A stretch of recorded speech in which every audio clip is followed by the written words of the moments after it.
guys that were spreading signs in my place. They left trash. Oh.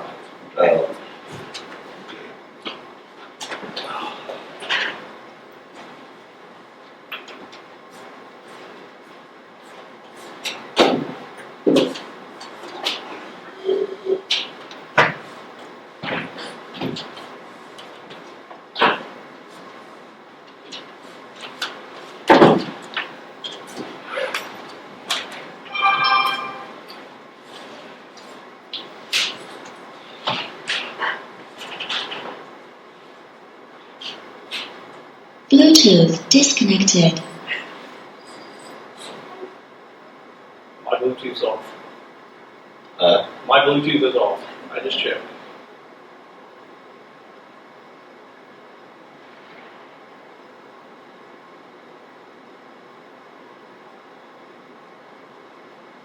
yours.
Bluetooth connected.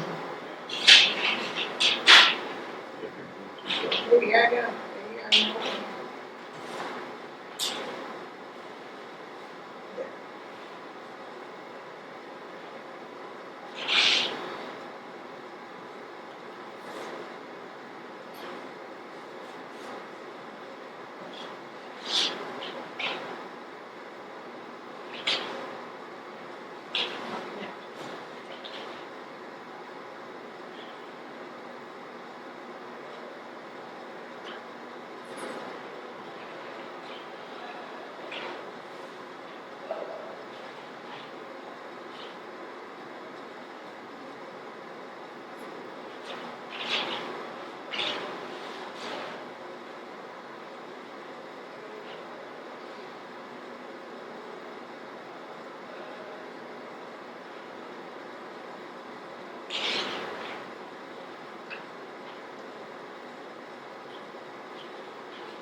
How you doing? Good, how are you guys? Great.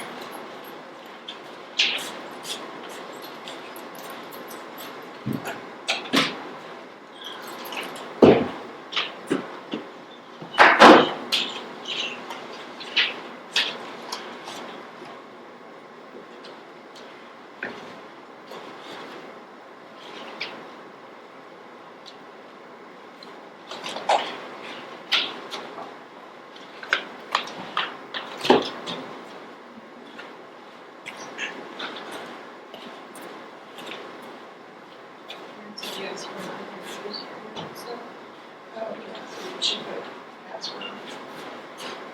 Didn't tell me she did. Okay, all right, oh, no, we might be good. She's mentioned that.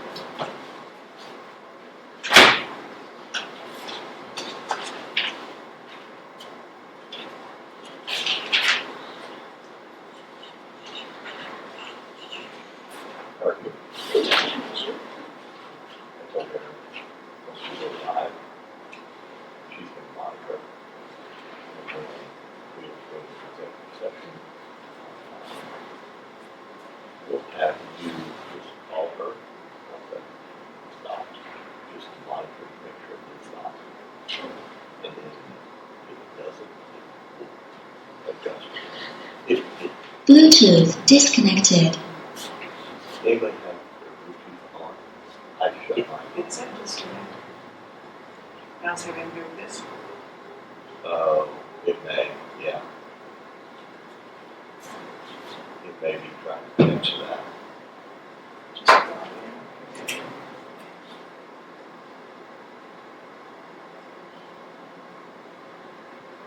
Yeah, it's just all-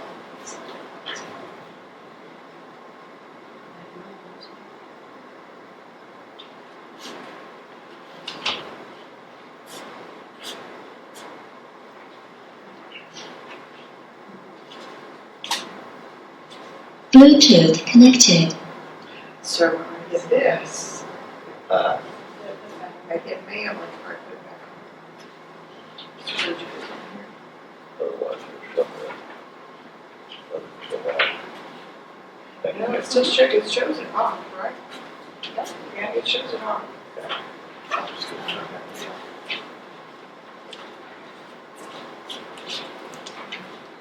Okay. 11 degrees outside. Yeah, that's cold. I'm ready for summer. Ready for summer. I'm ready for summer.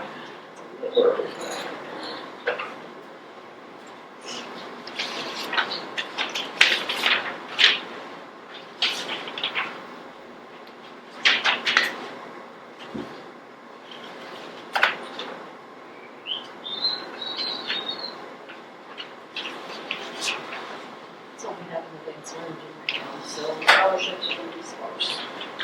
Gonna be smart, you said? Yeah. I have like $99 in there. How come? Well, we gave 4 big size ones last year, Yeah. and that's off interest, so. Okay. She had any more interest in that. Unless you get ready to put something in there. $99. Morning, Todd. Morning. So can you bring that 272? I say yes, we'll see. It's computer time.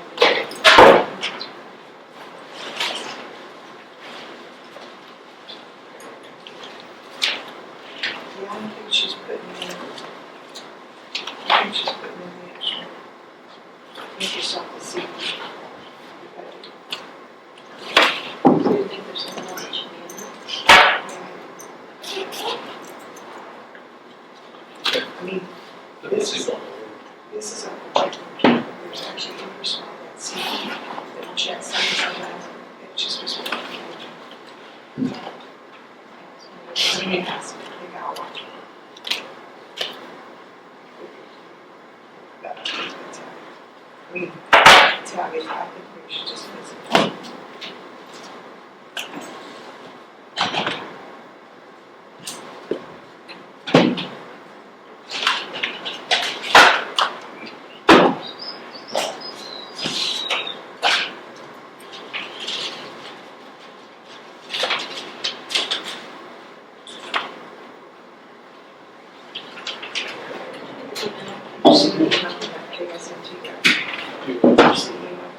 Yeah, so we bring that up next week, so. Okay, great. I can tell that work out. Okay. Just making sure you're busy.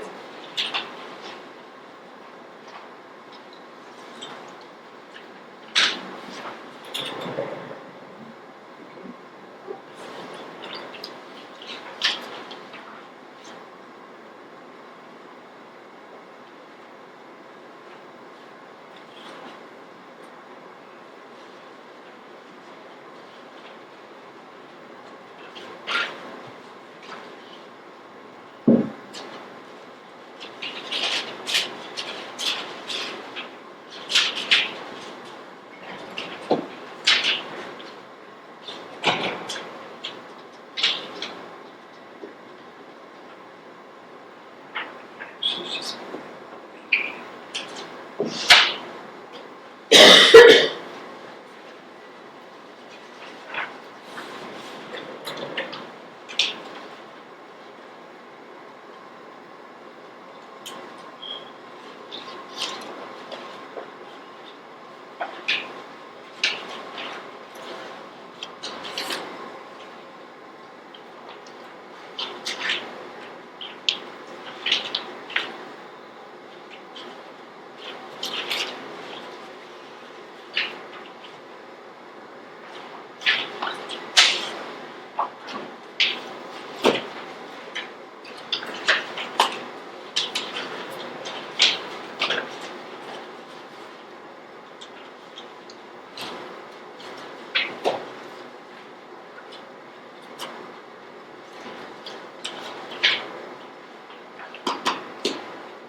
You probably need to put the EMS contract on board too.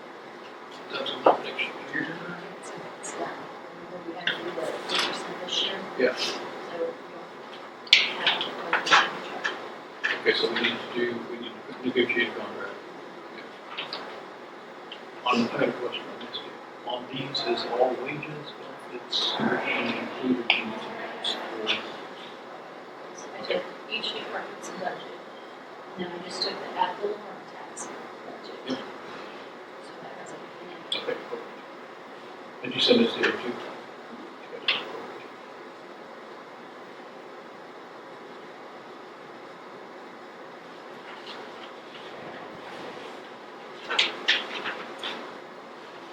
This was great. We don't get that. Yeah.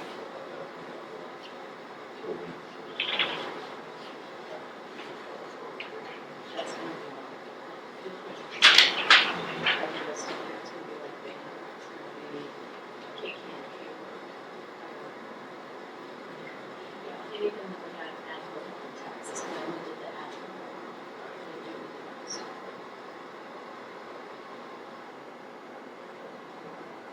Just gonna be like any miscellaneous, banner, purchasing. And total payments. Like we just have this. Of some of those that All come of out of it, it. yeah, because it's a quote, because it is 17. So it's, and I have all appropriations, all associations that I have for that. So, why do we do that? Why do we look at that's because it's lost it, so.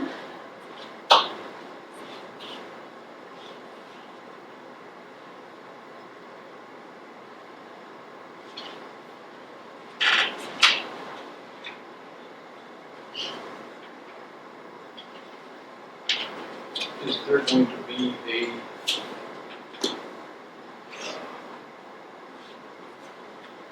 video thing? Looks like. and I reach out and see, because people are gonna be asking questions about this, so, I don't know, About what? about this. We put it up on the screen, it might be a bigger thing, just sitting there. Yeah, or we could make, We make copies, we're gonna be wasting money. I would think it'd be better putting it up on the screen myself, but Well, we can put it on the website. true. But I'd reach out and see if there's gonna be a video for Yeah. there to do that. somebody would have to be able to put it on their laptop and hook their laptop into it and do that, but do you have it in a form that, I mean, I'm sure if I just emailed it to Rowdy, he would be able to do that. Yeah, that's it. I think it'd be a good idea myself.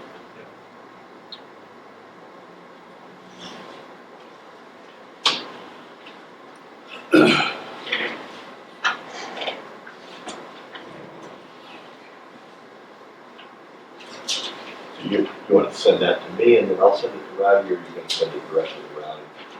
And I'll just shoot you a text telling you it's I coming. can send it to Todd. Okay, I'll just shoot you a text.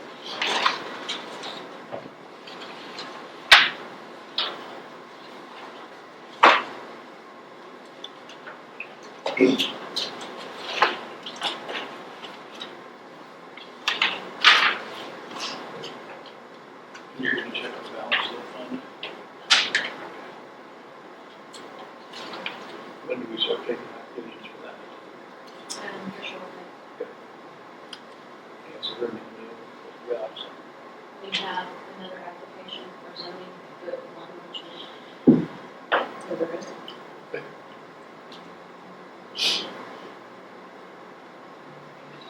And who knows whether we can have, the chamber has control of the digital sign at Casey's. Can we get, will they put some information on there for us, since we're a donor? I think so. I would believe so, yeah. Do you know her well enough to, I mean, or do you want to, I mean, I know her well, but I mean, we just, if they can put the date of the town hall, put town hall with county commissioners and the date and the time on that scrolling screen out there. Their time, location. Yeah. Are you doing that, Christie? Thank you. I mean, we paid money for it, so we'll be able to. Right, yeah, you have so much time you can have one. Oh, I didn't know that. Yeah. Okay, thank you. Yeah. So that goes for anything that we want to do, or, you know, we've got time to put it on. Okay, so it's March 4th, 7 p.m. PNC. Correct. United Methodist, correct. All right, I've got 9 o'clock, call meeting order pledge. Ready? No. Okay. I pledge allegiance to the flag of the United States of America and to the republic for which it stands, one nation, under God, indivisible, with liberty and justice for all. Thank you. All right, we've got a few things to take care of here. Quite a few communications. This is from the, can I have a motion to approve the agenda? So moved. Second. Okay, been probably moved second to approve the agenda as written today. Any further discussion? You're not seeing it? Hearing none, all in favor say aye. Aye. All opposed, same sign, motion carried. She's not seeing it. Still agree. Try it again. All's in second here.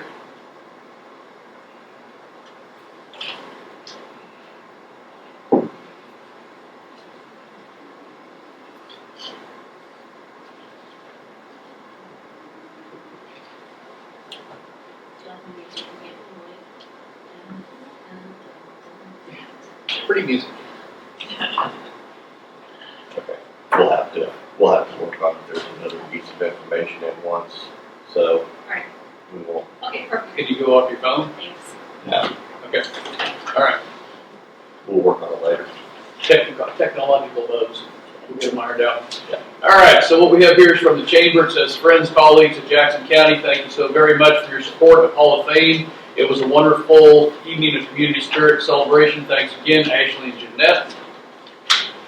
We have a communication from Ally Meyer. We had asked the clerk's office to reach out to her to see if she would take over the county public health officer, and she said yes, she would be happy to take that on, so we will probably need an appointment to, or a motion to appoint her as the county health officer upon Amy's exit.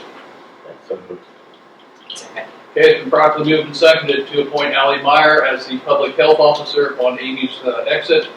Any further discussion? Hearing none, all in favor say aye. Aye. All opposed, same sign. Motion carried. We have a letter here from the Circleville Ball Association asking on behalf of Circleville Rec Club to give an amount here, so I'm assuming, $2,500. okay, so I'm assuming that they want the same amount that we had last year, That's what we gave them last year. okay? And we don't need a motion on that, it's just a straight appropriations that we've already done, or we've already earmarked, okay? And as of right now, we have a letter from the City of Denison for the Denison Parks and Rec Committee asking for another appropriation, $2,500 that we gave them last year. Correct. We have a letter from the Circleville Soldier Ball Association, for the same thing, and $2,500 for last year for the appropriations. Let's see, now one thing that I do want to bring up. We did get an email from KSNT asking about the possibility of TerraPower constructing a nuclear power plant in your county. I want to see if you can tell me where the county is in the process and if something like a letter of intent has been submitted to TerraPower for the potential project. I also want to see if we can release joint statements, so we'll have to work on a joint statement just so everybody knows.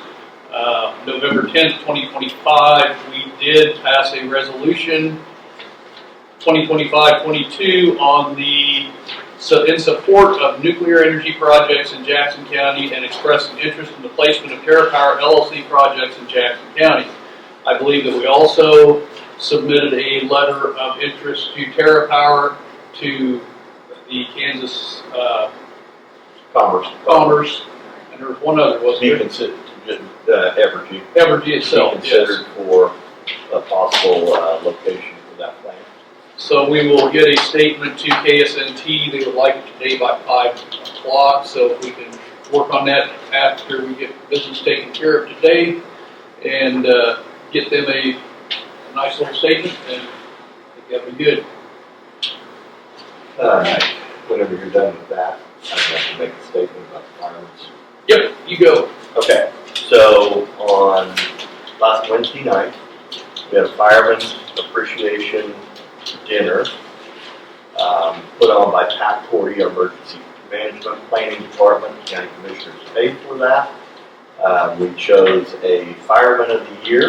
That award was given. When we arrived at the meeting, and because we were at the meeting, all three of us as commissioners, which we're allowed to do without a clerk being there, I want the public and the record to show that NextEra representatives showed up at that meeting, unannounced, uninvited. Upon them showing up, the chair went to them, asked them to leave immediately, and they did leave. And so I just want everybody to be aware of this happening, and if they were asked to leave. That's my statement. Okay, thank you.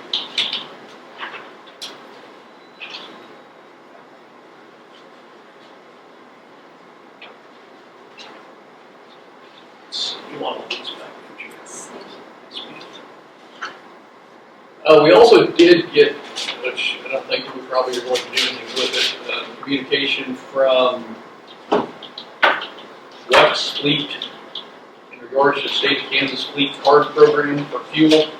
I don't think that we need to bother with any of that for what we do. Right, because we purchase it all from one. Yeah. That'd be more for like the sheriff driving around the county and around the state. Yeah. State, the sheriff already has it, okay. Morning.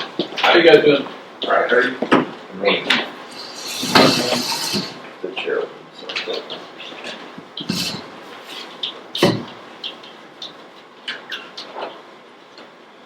Okay, my arthritis is killing me today, so I'm not very quick. I was looking like that.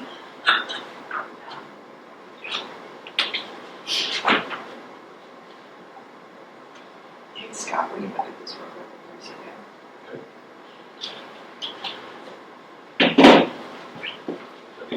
Just that right there, that's right.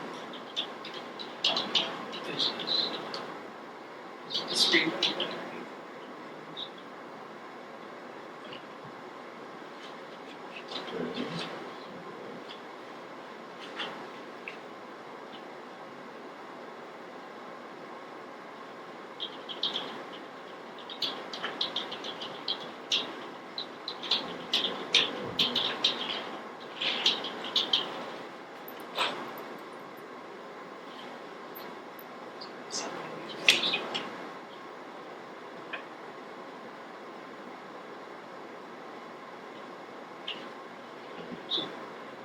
Looks like this particular number, I don't got, okay, but that's right, it's 218, I don't know. Yeah, just check it out. Yeah. See.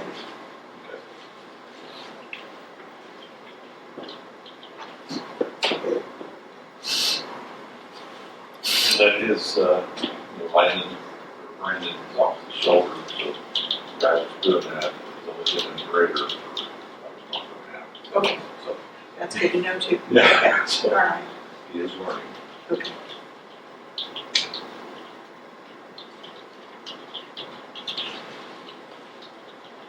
So the reason we're not going live is because YouTube doesn't recognize that we have 50 followers, even though it does show that we have 50 followers.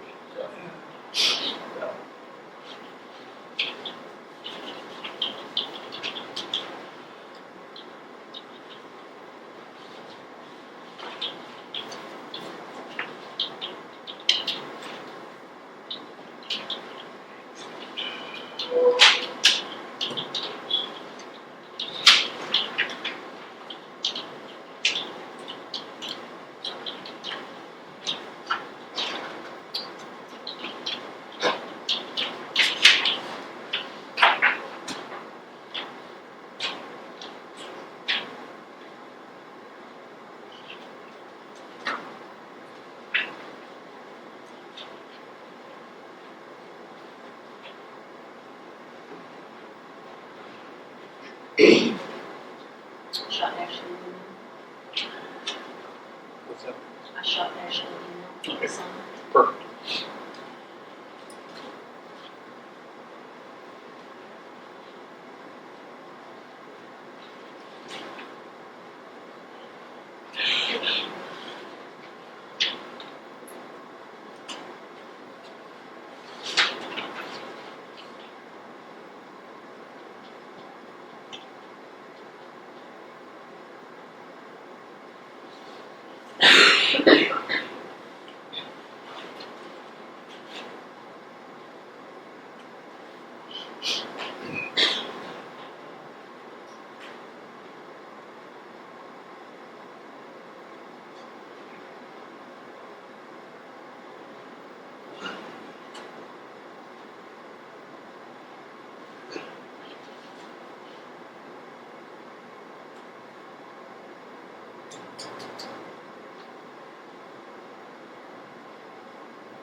County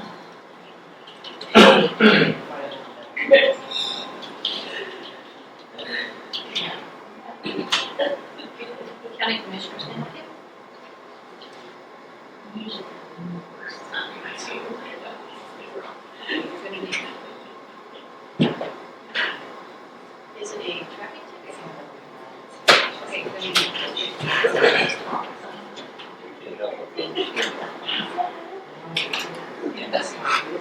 You don't take that note, though. What's that? You don't take that note. No. Yes, ma'am. Oh, what is that here?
All right, guys, 9:15, what you got?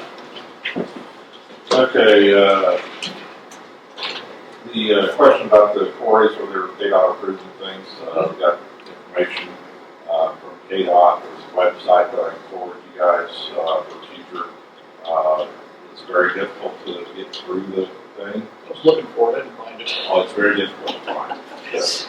And then you have to know what you're actually looking for. You're looking for compaction, you're looking for riprap, or it's a lot of different stuff.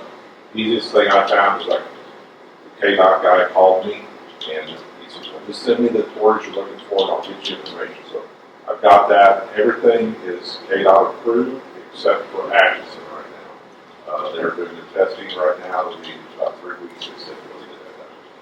They do not. Some quarries test every year, some do twice a year, some don't do it at all. Each year, it depends on projects that they got coming up. Also depends on if a quarry comes in and they crush it in a huge pile, then, and they have it for a couple of years, then they're okay. If it's been tested, if a quarry runs out and they have to get it from another place, then it has to be retested again. So it's up and down all the time, sounds like, whether they're in compliance, non-compliance. So a lot of it sounds to me like it's a quarry. We got a project coming up to keep that up to date. Again, that website, you walk through it, on through it. Like the KDOT guy said, it's very difficult to get around. So then after they have the rock tested, and so it is good for as long as that rock is on the ground, and if they have to start somewhere else, then it needs to be retested. From what I understand. Is that something that we as a county can require? I think I the state Or not? Yeah. Pardon? I think KDOT requires it. Well, yes, I understand that. Is it something that if KDOT doesn't have any projects with them, then they're not gonna test it, correct? Is that kind of what you're saying? The way I understand it, yeah. So if we're getting rock out of these quarries, these specific quarries, is there something that we can require that they do have it tested so that we It still comes down to us, is there any word where do we actually say it has to be KDOT approved? Anywhere, I don't know. Okay. I think if we want to test it, we have to pay for it. If the county wants to test it. So I think the question is, if somebody calls your office and says, is the rock hardness tested, you can answer that question.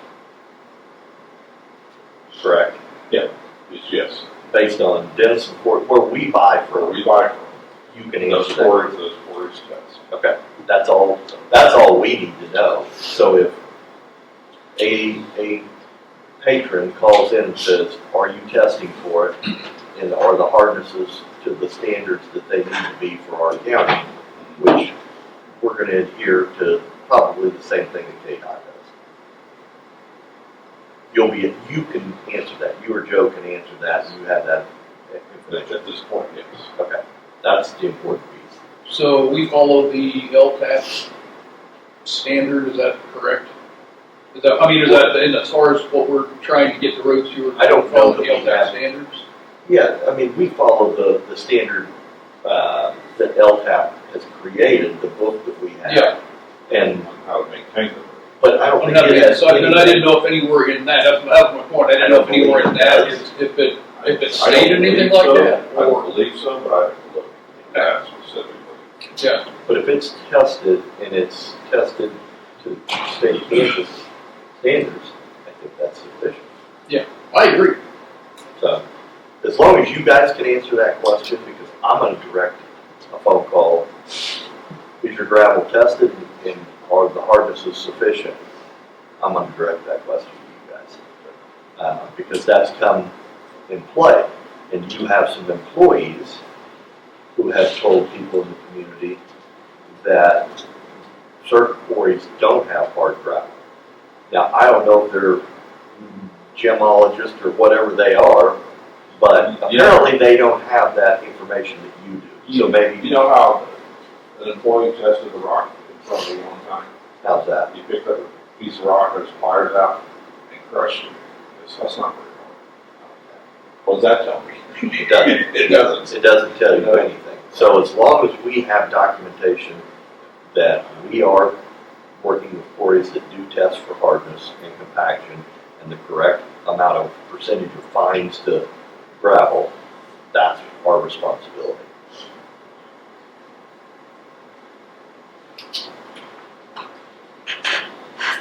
Okay, I went back to my emails from Samsara, the ones that I thought applied, I printed out, it's on all those. Okay, yeah. It does talk about some of the stuff that we talked about forms and areas. And we're how many days out before? I got another email I forwarded I saw to you guys, 35 days. So we need to make that termination known to them. Well, you gotta understand, I think, that however we do it, I don't know that they're gonna recognize the fact that this termination means that they're not liable to continue for the money. You signed a 36-month license agreement, according to the terms, that's the term, 36 months. But they're not meeting that. Yeah, and I'm just saying that if it was flat-footed, understand you couldn't terminate it under these circumstances. Well, the first contract that they originally put together, first quote they put together, they had the GPS at one price and then the forms was like $4,000 more. If the forms aren't working, can we at least get that knocked out? Save us $4,000 or $8,000? Well, nothing in, well, I've got this that was approved in on 324, so there, I thought when they said they renewed was 4 or 5. They said that says 4, Is that, 4, 3. you've got license for forms per meter, license for vehicle gateways, plus license for powered asset gateways, and forward-facing dash camera. These are forms. I don't know what form the mirror is, but Yeah, they had it's 240 per unit, 32, 7,680. if that is it, then to me the forms aren't working. They weren't working like they had indicated all along that they would get them working at. Because forms, you thought the forms would connect with STAR.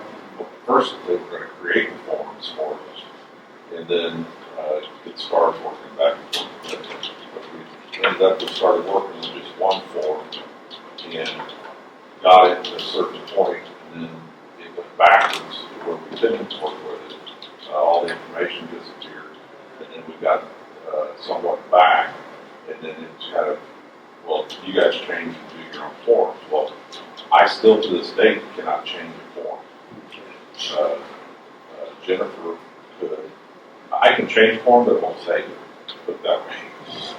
Just one And time the deal. other- and the other 4 forms that was supposed to be built have never even been started. And that's what, I know Mark and he both talked to Matt back in December at the conference about all these forms. And he was saying probably what, March, February, March of that year they'd be done, ready.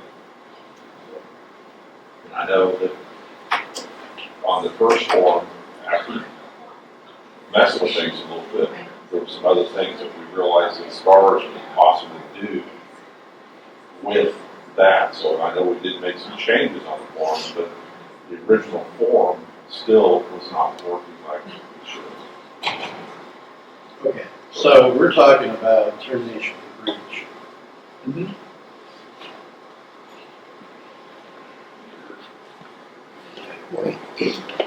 Specifically, the forms of procurement.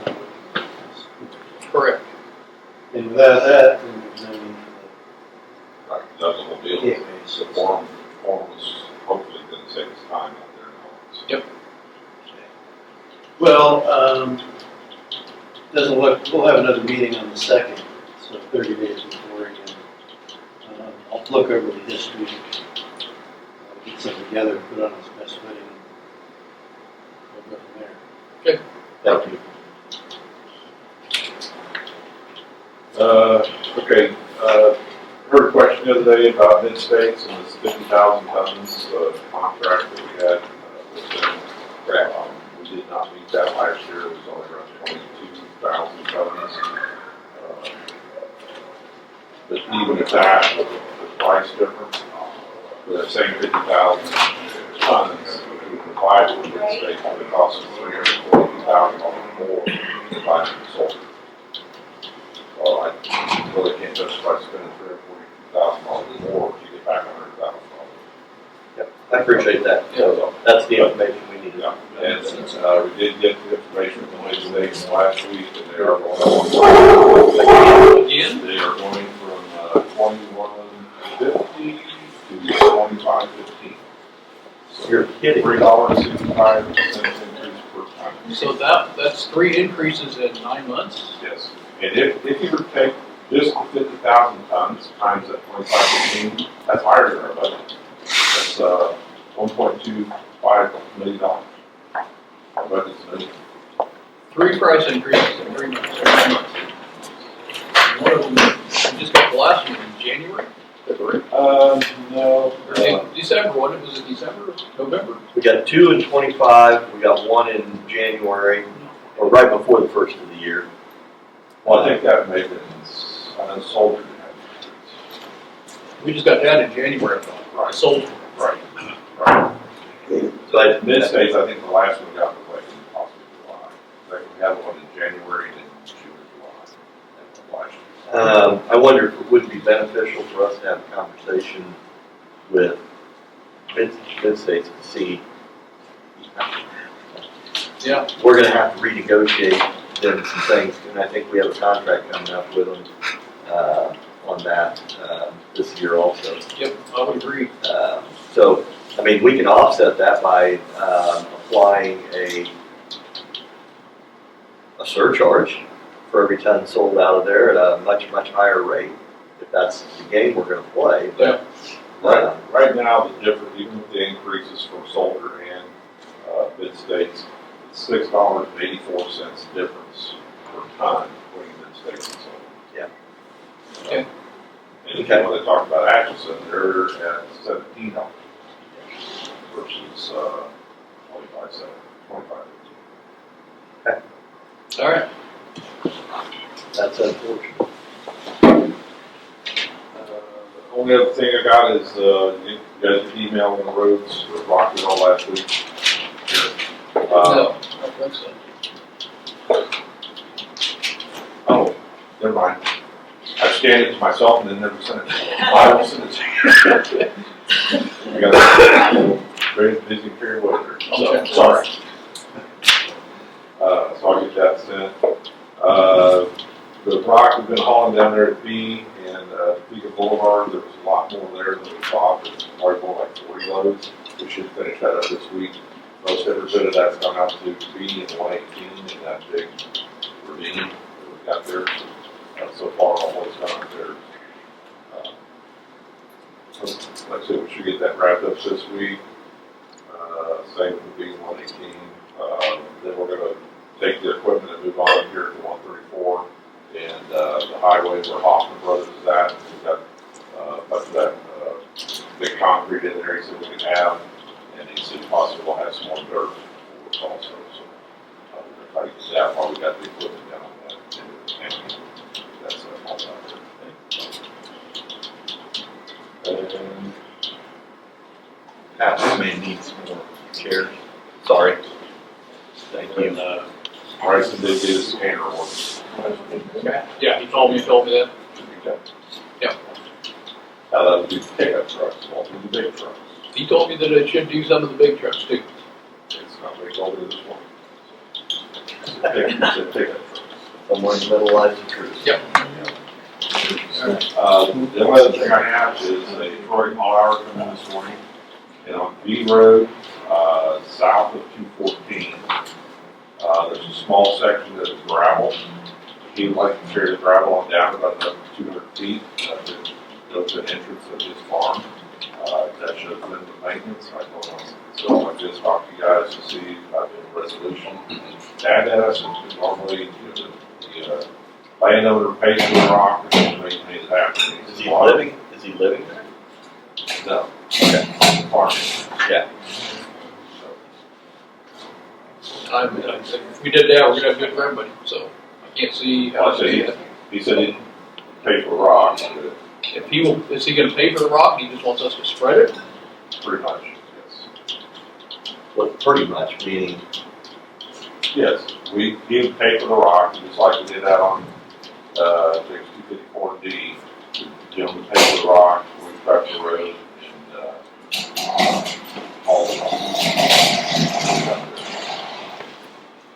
He's gonna pay for the rock and the hauling? Is he gonna pay for the rock and the hauling? Let's see what we did back then. So I'd be interested, we did back then. we did an extension, a road extension on minimum maintenance down by Hoyt. Gentleman built a house there. It would be the same situation. So whatever you did down there, we've done several of those around the Right. county. So if we're charging $80 an hour to whatever, Right. do that, then I know his bill was over $11,000. Okay. We're Check, see what you responsible did. for maintaining it for the rest of forever. Correct. Yeah, if we're responsible for maintaining it after it gets done, then we want it done right the first time, so we're not just, Base rock now. Yeah. Just let us know. I will, Thank you. you guys have. I just wanted to say that I went up and drove, I know the, road rumor was up on parallel. I thought it looked very nice up there, I didn't see hardly any potholes or anything, so, but I think you did a good job up there on that. I did see some lips that are gonna have to be gone in and knocked down, so we can keep the water off the road on that. I also went over and drove up 310Y, and that looks decent up there, I like that. I did notice on W, and W looks great, by the way, it's still holding up real well, so, we haven't had much moisture during the winter, but what we've had, it's still holding up. There is a driveway up there that was reworked, because we had to get it up higher, because the water was just cutting into the road. Now it's cutting kind of down onto the north side of the drive, there's two big ditches starting down there, I don't know if we need to put some riprap up there. I believe it's Thomas's place. I think that's who it is. Are they after the second curve? Thomas? Second or The coming parallel. back south? No, if you're going north, you get the parallel. No, it's north of the parallel. I mean, south of the parallel, excuse me, south of the parallel, like Okay. two. Hang on a second. But like I say, if you drive down that way, you can see right where it is. It is. Down the west side, or I mean the east side of the road? East side road. Yeah, I think I know where you're. Yeah, like I said, we had to build the driveway up. Yeah, we built that up. Yeah, right, so coming out of the driveway, now you got two big ditches starting down in there, and I just don't want to waste the drive to the road out, because it's getting close to the road, so. I don't know if we need to put some riprap in there or what, but you'll see it as soon as you drive past it, so. Other than that, that's what I've got. Took care of the problems. Okay. All right. Got anything? Okay, Thank you. sounds good, thanks guys, appreciate it.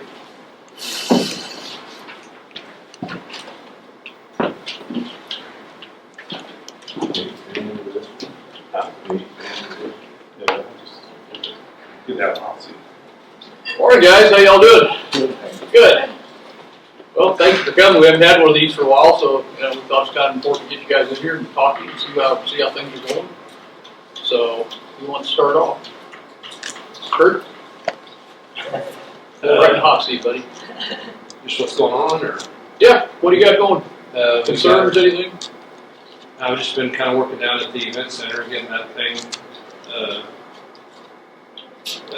our little projects that we've been doing there. We got the panels hung on the ceiling. Oh, you do? Yeah, and then the Chris Gross came out and added on to the south side of the building for us, shaded structure, and once the weather warms up a little bit, we're going to get some concrete and some bricks laid underneath of that, and I get some wire or some electricity trenched over there to turn some of that on. That's I'd like to comment on that. My family, we rented it for Christmas out there for a day, and then also we had a weed meeting out there last week. Excellent facility. It's a very nice place. Things are easy access to get to. The kitchen's awesome. So if you guys get a chance to utilize it, I'd recommend it. Had a lot of the people from other counties there at that meeting last week, and a lot of them go around taking pictures of the inside and the outside of it. So, like I said, it's a good deal. Great. All right, let's just go right on down the line. You're next. Just filing reports for the state, multiple meetings all the time, which I'm getting a little tired of, but you know what, it's what it is. Understand. Yeah, I appreciate all the work you put into last Wednesday night. We had the Fireman of the Year banquet. Young man from the Delia area was selected and well deserving. I appreciate Pat putting that on. We showed up and took a picture with him and all that good stuff. But Pat put the work in, so I appreciate it. Hopefully next year we'll have a few more attendees, but we'll keep working on that. Make some tweaks and see if we can't get some luck. Yeah. Keep some more attendees there. We'll get it up. We had pretty good attendance before COVID, and then COVID, it just went down. Understand. Well, probably same old, but we have a new deputy coming later this month. I think he'll be a good fit. And we're doing our recertification, our yearly training, annual training, so that's starting up now. So we'll be doing that for the next couple months on and off. So I guess that's the big topic to me. I did have I had somebody approach me about how it would work, and you got an Attorney General opinion on John that he can be your deputy and still be county commissioner. Is that correct? That's out of my realm right now. So like I said, we're done with that. So. I got asked that question, and then I heard that I heard on the radio, KNZA, that there was an Attorney General's opinion of no problem. So I just wanted to make sure that everybody understood that there was no big deal on that. So, okay. Mary, do you want to go next? I can. One thing I wanted to make sure and let you all know, I've been working on the handbook again because we need to remove any reference to discretionary days. And there's some grammatical, fixes. We hit on some of the safety things like seatbelt, that we added equipment, machinery, just things like that. The one change I want to make sure you all are aware of when it comes to holiday pay, I believe it used to read as if you miss the scheduled day or the day before or after the holiday, you must take leave time or you would maybe not get paid for the holiday. We are adjusting that to say if you do not appear at work on your scheduled day before or after the holiday, you may lose your holiday pay may be gone. We did put a caveat in there that if they provided a doctor's note, your department head could reinstate the holiday pay if you guys as department leaders believe it was a legitimate need. Does that make sense? Okay, so and if anything comes up, you have questions, just reach out to me, but that's probably the biggest change you guys would need to be aware of for payroll, so. And then, Mary, you might just touch on, we're gonna start looking this year at health insurance. And that's kind of a conversation we wanna have. We've gotta do something, because healthcare is just skyrocketing. We don't know from year to year what the percentage is going up, so we're gonna look at some different options. Mary's gonna kind of bring those options to us and then have a conversation. We won't switch until 27. At CHP, our contract is still for 25, 26, or 27. 27, so it'll be Through the end of 2028 Yeah. is when we may be looking at some different options for health insurance. And one of the things that I want to make sure of is that we don't go for a cheaper option that dumps things back on you guys. I don't want to see that. So that's one of the things I want to be looking at too, so we're not going to dump it back on our employees, because that's not fair to you. Otherwise, we're just going to be raising wages again. So, it's just kind of a catch-22 on that, how we do that. So just so everybody's aware of that. But in all fairness, I mean, there may be a cost to the employee.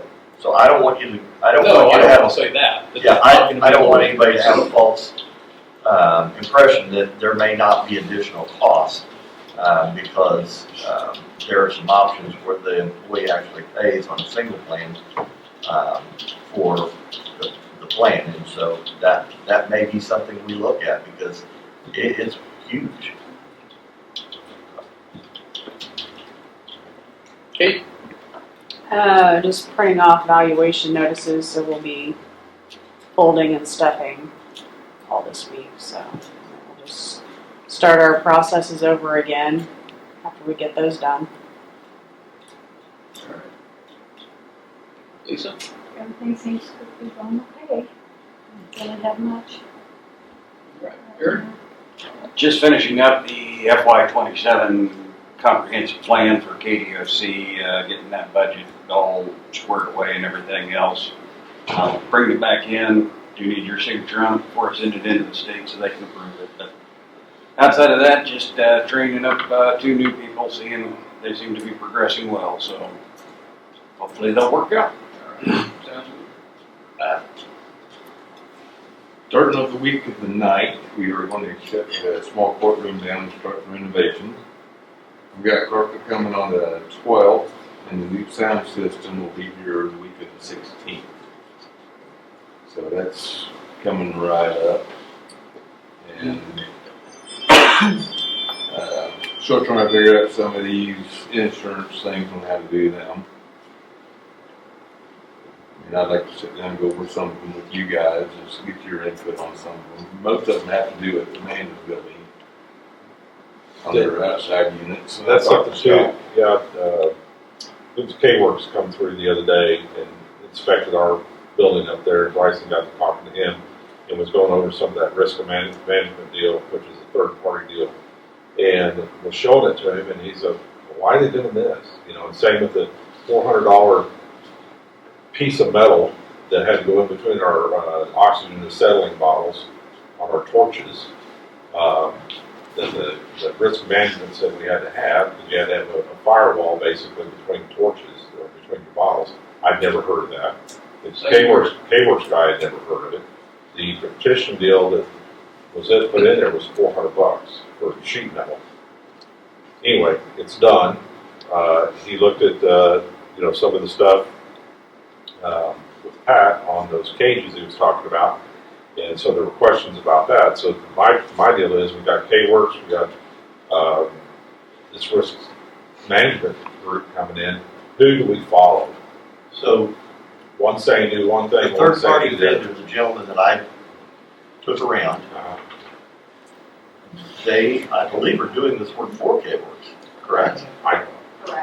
And so our conversation needs to be with K-Works. So we need to reach out to K-Works and say, have a conversation with them, because if the third party vendor is contradicting what K-Works expects, then they need to talk to their third party vendor, not us. So we'll do that. I don't have a problem with meeting with them, and Because maybe some things that we talked about may not need to be done. I mean, because there's stuff out there behind that building that's been there for years. You And know, now put cages around stuff. cage or a fence around everything in the back and. Okay. Then yeah, let's hold off on doing anything else until we get this straightened out, because that's just ridiculous. So let's wait on doing that. Some of these fuse boxes, you know, they're not designed to have covers, and you want those covered. Yep. Yeah, just a bunch of little things.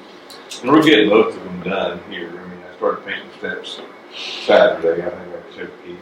Yeah, that's a really cool product that, Yeah. that Pat found. It's translucent, but yet it has grip to it, so going up it will take away from the marble steps, but yet it'll add a little grip. That was one of the biggest things that guy said somebody's going to slip and fall on. That'll be a weekend job to do, because it just, it took me an hour to just do them little steps. You gotta clean them really good. Yeah. And it stinks. That's all I have going on. All right, Scott? 246 and J2, we met Friday with the engineers and everything, do the final walkthrough on that bridge to reopen it. It is not officially reopened yet because they've got some signage they need to put up this week. Once that is in place, then they should be able to open the bridge. But people are still driving on it, you know, going through there. It is safe to drive on, it's brand new. It just doesn't have the final sign off, so a couple things they have to do. I don't know if everybody here has met Joe Gardner. He's our new road superintendent out there. He's been here since December. Did a fine job, so if y'all get a chance to talk to him, feel free. Got any problems, call him, not me. Jericho? Well, I've got that new book text scanner in, so I'm just finishing getting it hooked up, and we'll get the training process started. I've got the temp help in for the 12 weeks, so she just started last week. Working on some training with her, so I'm hoping that we can make it through the 12 weeks and stay caught up with what we're doing, and when Sarah comes back, we'll just continue how we were. Otherwise, I'm just finishing up, finalizing my index book order to get that stuff all here so we can swap over to the new books for our records, because we're full. So that's all I've got. All right. Has Sarah had a baby? She did last, was it Wednesday? Wednesday, one day after her due date. Little girl, she's happy and healthy. Amanda, is that you back there? That's me. All right. Hey, everything's going well right now. We're averaging 150 meals a day. Real smooth. Staffing is great. Nothing going on really right now. Yeah, not much update. We're really busy. Working on getting a grant for a victim witness advocate, and yeah, busy in court. That's it. Same as Aaron. Grant season for us. I think the end date is, or the due date is March 13th. So I'm finalizing things, hoping to get signatures this week and next week. So I'll be scheduling with you all. We did get an update on House Bill 2329, which there's a lot to go into that. But my big concern right now is we are very likely going to lose our evidence-based funds grant, which is our family engagement program, which is devastating. But the state is coming out in April to observe what we do. Our grant has been mirrored in other districts, and so I'm hoping that it'll be significant enough that if there is some funds available, that we can keep that floating along. So. Thank you. Christy? Working on getting ready for budgets, instead right to the next program. I thought we just did budgets. We did. We did. All right. I'll get all gear up for that. All right, thank you very much. I appreciate everybody coming down, making it down here today, and letting us know what's going on. And as always, you know, y'all have my phone number. If you need something, call me. You got my email. I try to respond. I respond better to text than emails. I'm a little slow on that, but I do try to respond to everybody. So I appreciate everything everybody's doing. Right now, we're sitting in decent shape. we'll see where this year takes us and how budget season works out. But like I said, we appreciate everybody. Thank you very much. Commissioners? Go ahead. Just let me know if you need anything. So, Like I could do anything. Cookies. so again, health insurance on your radar, budget, that's coming up. I'm gonna tell you, it's gonna be a big topic this year. I know we had, and I appreciate Bethany came down the other day and just kind of gave us some information and kind of touched base with us. And I as a commissioner, I really appreciate you doing that from time to time. But budget is going to, so there was a survey sent out, and of those who went and did something on the survey, 91.5% of the people wanted something done with budget. Okay, so it is a big topic. I know the sheriff, and I know Road and Bridge, two biggest budgets that we have in the county. I don't want people to think that we may have to cut some stuff. That's just, I mean, you know, when it comes down to it, we have a pretty trim budget as it is. And really, if you're going to cut something, I'm not sure where we cut. I have a list of appropriations that we go through. I'm going to share that at this town hall meeting coming up. I mean, you know, do we cut those? Do we cut, you know, Amanda's, you know, I'm just using you as an example, but I mean, is that what the public wants us to do? Is to cut out, you know, noxious weed, which we can't, but because it's mandated, but you know, there are things that I don't know what we would cut when it comes to budget, other than gravel, not buying new trucks, maybe eliminating employees at Road and Bridge. I don't know where that's going to come from, but these are going to be hard conversations. So going into budget season, we want to be able to fulfill raises for people, but where do we come up with that money? And everybody understands the whole thing with all the property that's come off the tax rolls over the last 25, 30 years. I think most people here would by now know what we're suffering with that. And the millions of dollars that we lose on an annual basis because of that. We have new improvements being built in this county that we will never receive tax dollars for. Those hurt. I mean, because the only way for a county is through ad valorem tax. I mean, that's how we get the majority of our budget. But we're still going to have to provide a sheriff at those new facilities. If called, we're going to have a public or a attorney's office when those crimes happen, and that comes out of our budget.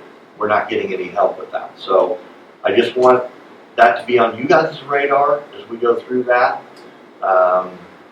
We are looking at moving the zoning out of Kate's office in 2026.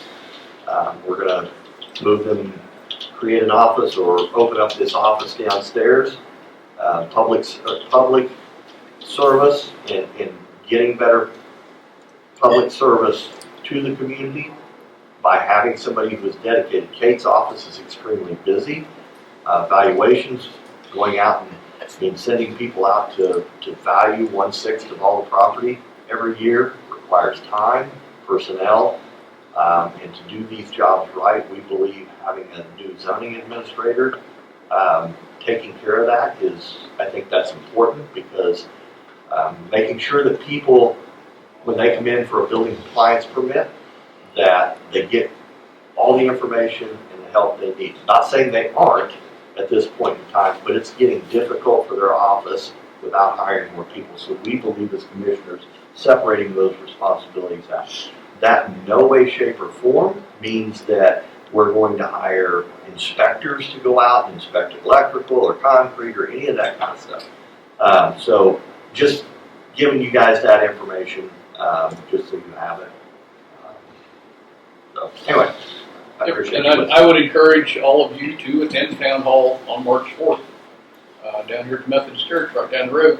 Kind of get a feel for what your constituents too are looking at, what they're feeling.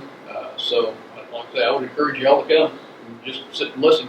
So I do appreciate what you guys do. I know that it's a thankless job sometimes, but keep up the good work and we'll all get through this together. Appreciate you. All right. Thank you very much. Thank you.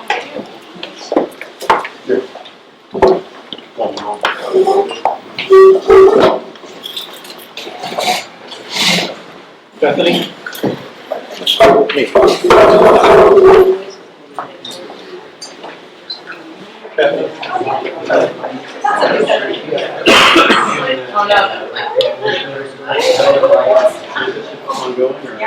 She met with her attorney last week. So somebody from the church company? Yes. Okay. The church. Yeah, nobody, I I think didn't it's get. from, I've heard the firm before, but yeah, she's a attorney. No, I want to say it's. I was just worried, I'm not sure. I hadn't heard anything, so I. Yeah, I guess the disciplinary proceeding is not meeting again until April, and so that's the earliest they're going to do it. But yes, she has been in touch and we're good, so. Okay, thank you. Thank you for checking in, I appreciate it.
Version 4.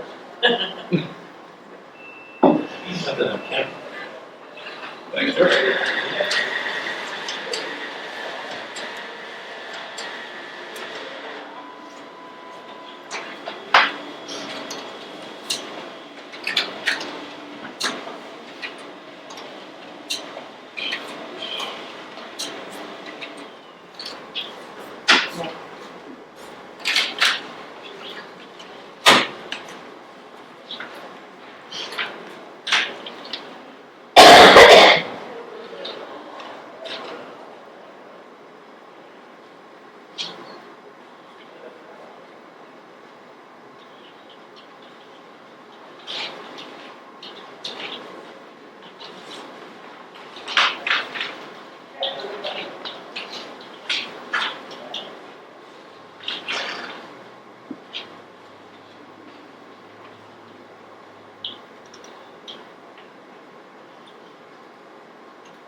complicated. I don't think we need it. That would change.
very last paragraph on the minutes.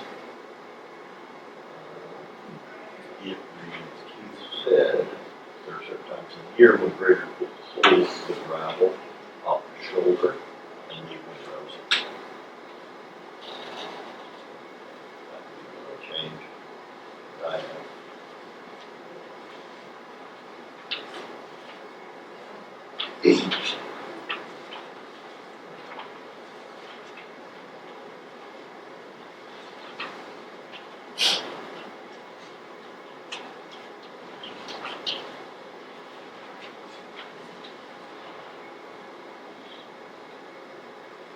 Any part of here, that's Ken Schweitzer.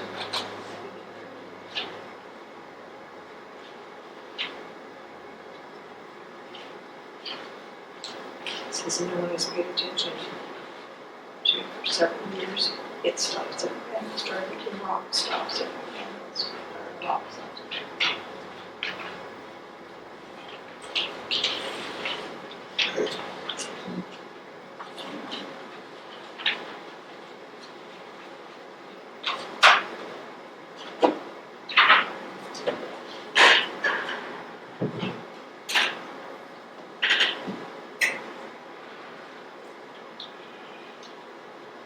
All right, so we're right over the new Exhibit A, 4th edition.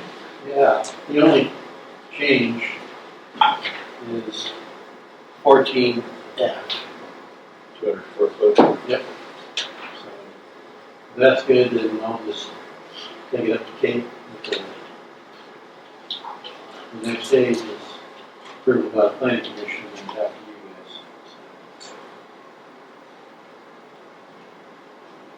Put them all over it. Yeah. We'll get it back to the first name.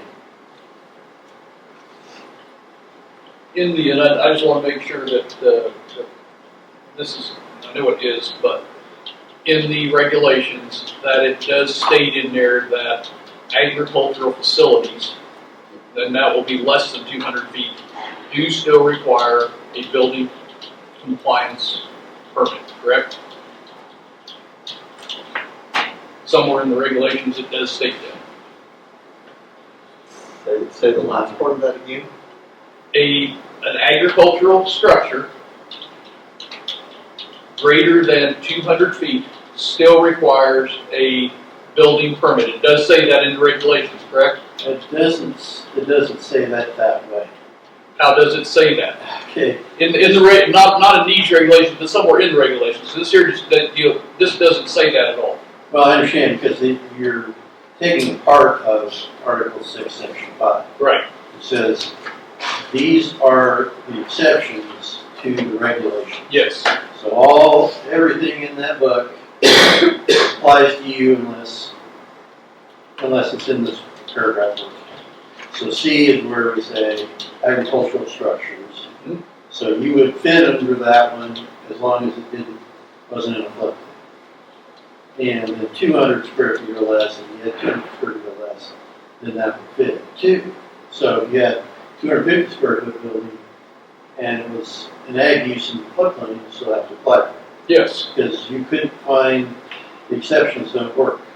No exception. And that's where I'm getting at. It's somewhere in the regulations, and I'd have to go through and read them again to make sure that it does say agricultural structures still need a building compliance permit. I didn't think you ever changed that. That wasn't. And that it says it in there somewhere. That's my point. It says it in there somewhere. Correct? Yeah. Okay. Well, it says what? It says no agricultural structures do not need a permit. No, it should say agricultural structures do not pay fee. Correct. Okay. Well, they still have to apply for the Yes. building compliance permit, but the fee is waived if it's deemed agricultural. Yes. And it does say that in And the if it's less regulations. than 200 feet or less, they don't even need to come in. Right.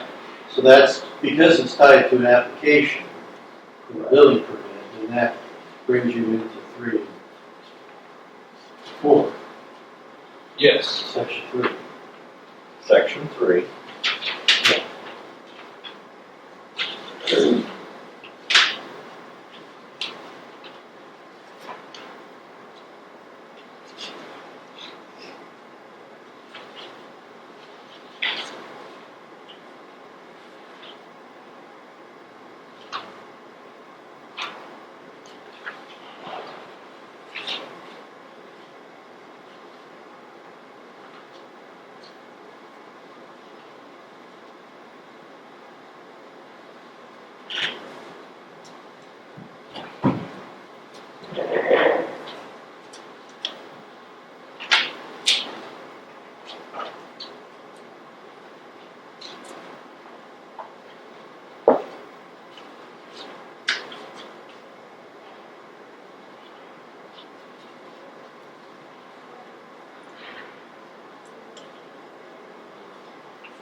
Well, I guess the answer to your question is, I don't know if there's any positive statement in the regulation right now that says specifically if you have an agricultural building over 200 square feet,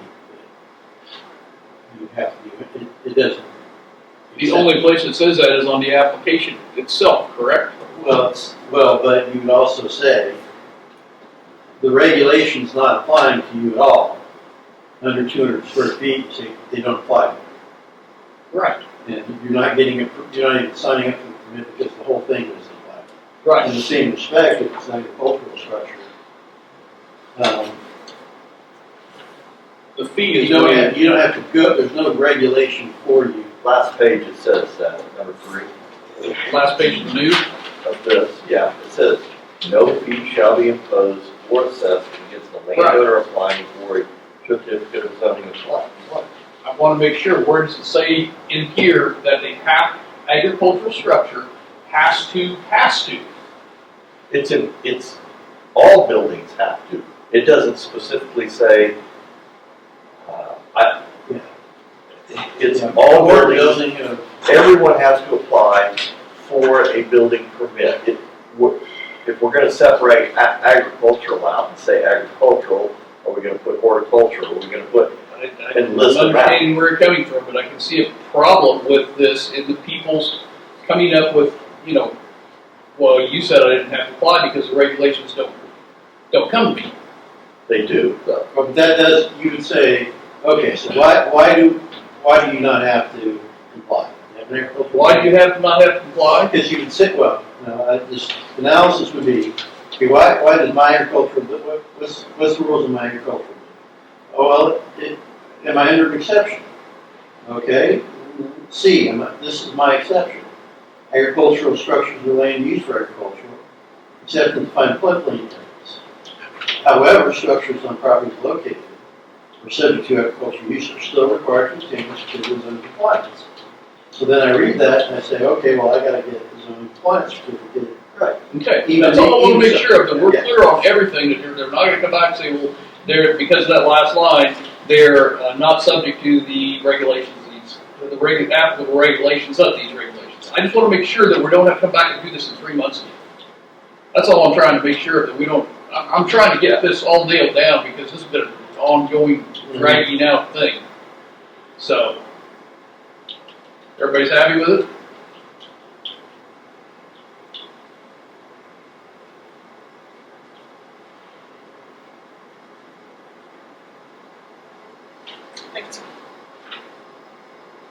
So we ready to send this on to planning commission? I'm fine with it. Okay. Now that All we right. have, okay. Okay, perfect. What else you got, Todd? Well, you asked me to call Mr. Root, which I did. Yes. And he suggested that I meet with him because he had a tribal meeting on Thursday. So we set a meeting on the 13th of March. You'll be meeting with the entire tribal council. I don't think so. I think Just him. I think it's just him and Brian's. Well, I didn't read the email that way, but okay. Did you say that? I thought you said 3 people, you and Darren and Well, somebody. that's what I understood. Maybe I read it too fast. I have no idea. He was having a meeting. I called him Wednesday. He said, I'm having a meeting with the council Thursday. And he said, no, I don't have anything to say to you. I meet with them, right? Me and my client will tell you what we're going to do after. And then he called me, then he emailed me and said, let's meet. He understands why you want. Yeah, and I told him specifically, but you had everything on the road. Question, you got my letter? Yeah, we did. Okay, well, and we got the stuff through, and so, and it was, some of it was me, schedule-wise.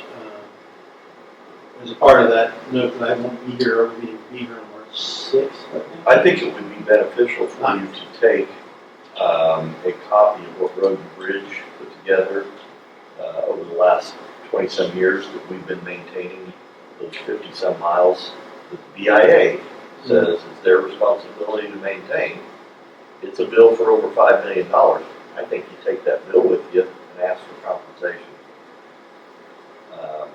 We can put together a bill through And that, I guess my suggestion, I would like the other commissioners. I would agree with him. Input Well, yeah, before, until we actually have, a meeting with them, I suppose, the question is, I mean, I can ask to have one of you there, I can ask to have, anyway, I suppose, just like, like, I think it's important that they understand this isn't just on a few bridges. This is maintenance this is millions of dollars that we put out, taxpayers have put out, that their funding should be taken care of. So you can have that information. If they blow you off, we'll just put together a formal bill from the county and send it to them, including bridges. And says a meeting for the three of us. I'm just looking at it. It Tribal says for the council three of us. authorized us to reach out to you and schedule a meeting for the three of us to discuss. well, and I counted it as me, Darren, and Brian. Ryan was never, he was just copied on the, he was just copied. I'm thinking that what you're gonna do is you're gonna walk into a meeting with the tribal council and that's my opinion. But, Well, It wouldn't take you long to find out. no, were you worried about me? no, I think that's just about fair. I'm just saying, that's the way I read it when I first saw it, so that's. Yeah, whatever's comfortable for you, I mean, but I think those are the issues, I think those, Yeah. you know what the issues are, and The best thing the only thing that as long as that's, like, there's a door coming in and a door going out, I'm fine. And Darren needs to understand too, that inspection of the bridges, if we put the bill for it, and they come back and deem a bridge unsafe to drive over, he needs to understand so he can take back to his boss that we may close that road.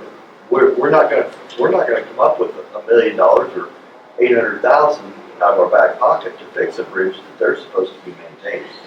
So I just want him to understand what the severity of this is and where we're headed. I can't remember if I said that, in the letter it mentioned the amount, didn't I? I'm trying to remember what it said. As far as the amount for the bridges, Yeah, I believe so. Past due, I thought I mentioned something like that. But anyway, I mean, I obviously think this is a preliminary meeting, I don't have authority to do anything in particular. Just information. Yeah, and I know where that's going, and I think that, in fairness, there's a number of other issues that are percolating There are. that may venture into those as well, I don't know. And my position on those is as equally strong as your guys's, which is that there is no negotiation on some of these things. So, I think this to me is just, there has been no response. What is your preliminary response? And I'm completely understanding, if it's tough luck, it's, well, there's implications. Okay. And then if we have room to talk more, then we'll involve more people. All right. I'll report when that's done. So, but also, part of the reason why we couldn't get together earlier is partly me, because I'm going to be at a trial in Upper County from the 9th, 10th, and 11th March. And you're meeting this Thursday? No, 13th. Oh, 13th. So after that. That Friday. So, that's why I won't be here. But to be around, just otherwise engaged. So, the only other thing is that I got contacted by the coroner's office. We have 2 dead bodies that are injured persons. I don't know if this has ever come up before for you guys. That's me, you understand. They just said I need to approve their burial so that the county would pay for it. Who was was it Mercer's or Chapel's? No, it was the coroner's office. We're required to take their final burial, or We have the, I don't know that we have to do a burial, we can do embalming, We do or I mean, Cremation. cremation. The chamber for, Well, I was looking at the statute, I didn't know if you guys, we have in the past, one of them is, it looks like maybe one of them was in custody at the time he died. In custody of corrections, which, our corrections or some other agency. well, ours, but I still think that's, the statute says that something to the effect of, they're in that custody, there's, you can get compensation. And if they are on assistance, then the state would pay some of it part of it. So I just didn't know if you wanted me just to say, sounds good, cremate him and do whatever, or you want me to say, well, we gotta check with the state of Kansas if they're gonna cover this. Well, I'd probably say check with the state and see if they're gonna put up or deer, however, but yeah. And this came up when Dan was still here, that we had several, because he was looking into what they do with the remains after that, I believe. And so the individual that was in our custody died of natural causes? Two. Both of them were in custody at the jail. No, one of them was at their home, No family. or, yeah, well, with somebody who wasn't their family, I suppose, and he died, and they're not coming to get him. And the second one apparently was in custody and taken to the hospital from custody, so, he was unresponsive in the jail, so, I don't know technically if they passed the buck or something.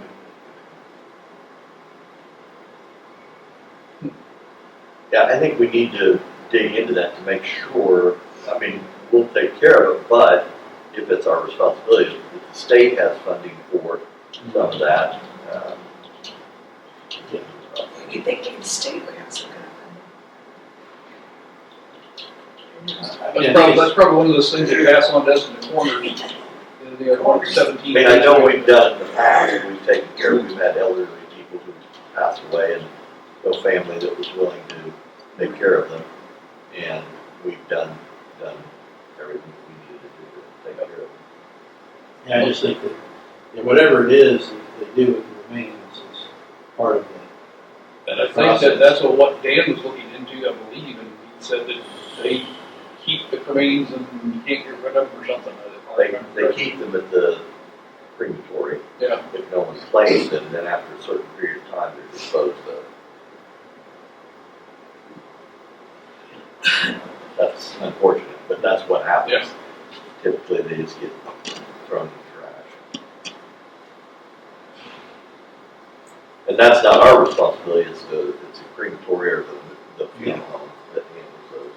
Okay, well. Yeah, you might double check on that and see if the state has to pony up some money. See what happens on that. Okay, well, one way or another we'll get done, it's just, Yeah. I didn't want to jump off and do something without checking with you guys. Yep. That was a new one on me. So, but that was my list for right now. You guys got it. We had talked about a long time ago, possibly putting out a statement after one of our court cases was done, and that case is done. Okay. And we put out a statement on Facebook, dealing with Willett that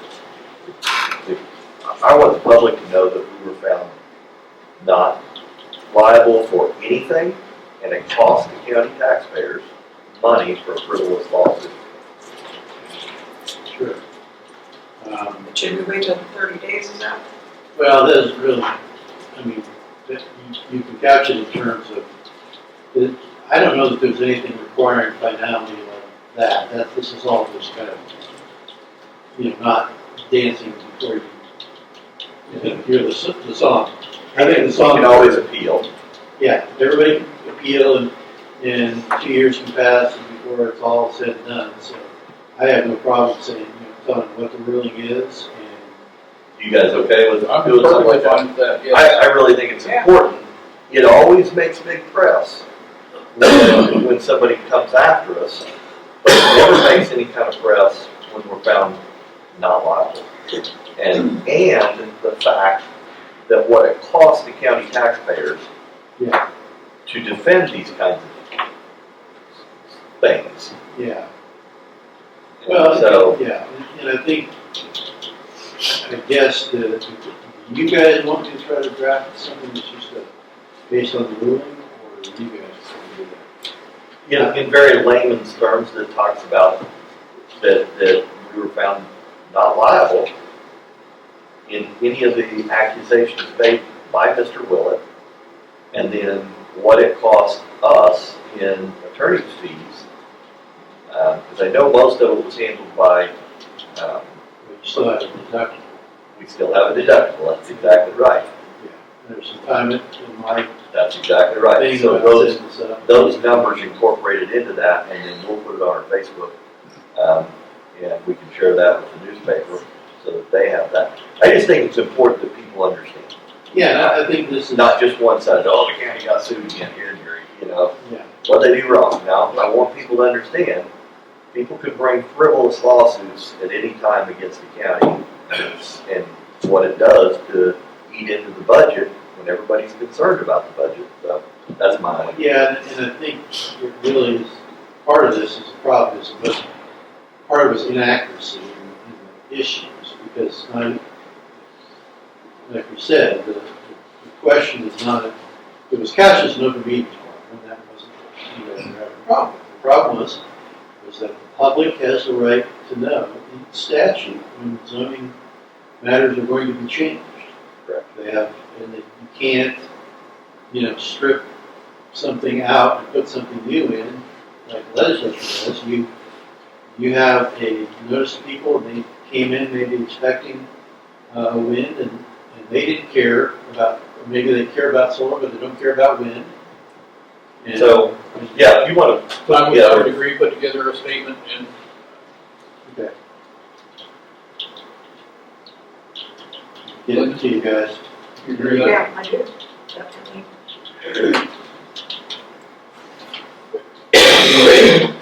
Okay. All right, so the next thing before you go, let's look at this statement for KSNT, how we want to handle that and get that out, because I want to get that back to them so that they know that we're not ignoring them if we are. And what was that again about The TerraPower, yeah, okay, so you're just, they just want a statement saying what we've done. Like I said, we have approved the resolution on November 10th, 2025. I don't know if we send them that. yeah, and Send them that with a short statement saying we're still actively pursuing. there's a letter I wrote too, right? You wrote a letter for us for Evergy, TerraPower, and the Department of Commerce. And I don't know if I've still got that or not. Is that the minutes or? I'm sure. Yeah, Okay. and I think both of those together, I'm trying to remember the letter makes it pretty clear that, this kind of a land safety are interested in having a placement here. So, I believe that you put in the letter something about with our workforce here, with VOTEC training, with location next to the power lines or the transmission lines, that this would be a ideal spot for it, and so on and so forth. I believe that's pretty much what it was. So that was, the question is, you guys do anything with TerraPower? And that's, the answer is, this is what we do. yeah. and at the end of the day, we're more than willing to try to work with them to get this installation put in. I'm not sure what triggered that. KSNT, I thought there was an indication that they had chosen. Not that I know of. I've never heard anything that they've chosen anything. I think the way I understood, the way the Department of Commerce said that it was going to work towards the end of February, they were going to start having conversations with the counties that were volunteering to have the structure built there, and finding out what they had to offer and public sentiment, whether the public is in favor of these types of things before. I hadn't heard, if that's the case, then there's no sense responding. I have not, like I said, I have not heard anything or seen anything that said. Maybe it was different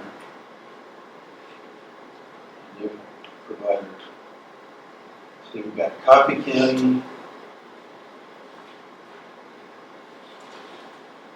Greenwood County, Lyon County, and Johnson County. Where do you say that? Terra Power and Partners, this was back in November. And Greenwood County put this out. In partnership with Evergy and Kansas Department of Commerce, recently signed an MOU to evaluate Kansas sites for construction of a next generation Nuclear advanced nuclear reactor. That was, let's see, that was November, and the next other press releases were long before that from Terra Power, Kansas Reflector, so on and so forth, talking about the possible location of 2 nuclear reactors in Kansas through Terra Power. But as far as any locations, any sites, no, I don't believe that they have begun examining where they're going to put them. You know, everything's reading like the Department of Commerce is involved in this too. Which, yes. Did we ever notify Department of Commerce? Or? Oh, yeah. Yeah, I think we sent a letter to all 3. Okay. All right. I didn't remember. Matter of fact, I got a confirmation email from Department of Commerce thanking us for sending the letter. Maybe just the dates kind of thing. Yeah, I think they're just doing an article on all the different areas and why is Jackson County a good spot. So in constructing this communication with KSNT, then I think that probably we would like to mention training facilities, VOTEC training facilities in Topeka, Atchison. Where else is there one right around here? Manhattan Technical College. I mean, there's a lot of technical resources around here. There is a lot of labor outlets around here for the construction of who have actually used, I mean, well, let's put it this way, they're actually familiar with nuclear power plants. And who would that be? All the pipe energy around here, Wolf Creek. So, this one says that access to 345 kilovolts transmission lines. that would be, So it is. yeah, Okay, those looks like they were looking for that. yeah. 345 megawatt.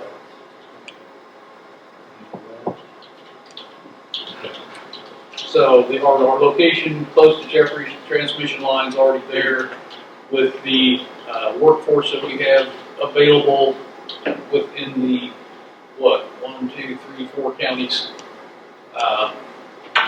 Pretty much what that letter said. Pretty much what that letter said. I believe that VOTEC training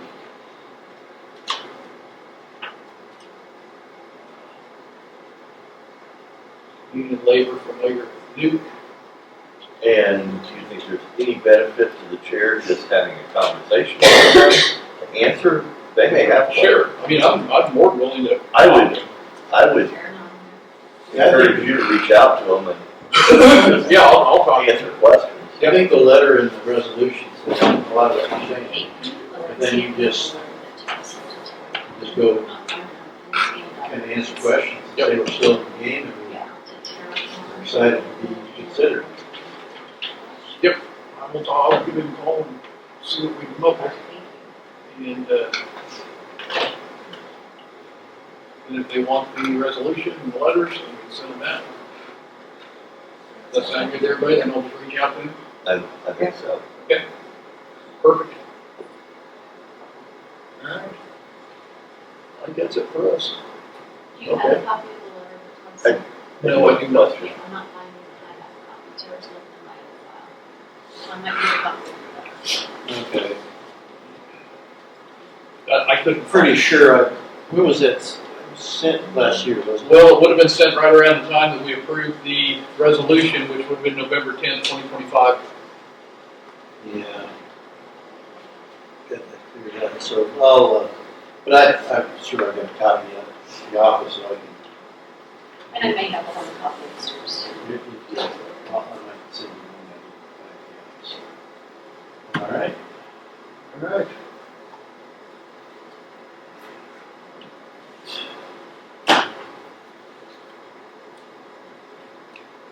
Until next time, behave yourself. I do have a quick question here, just a second. Okay.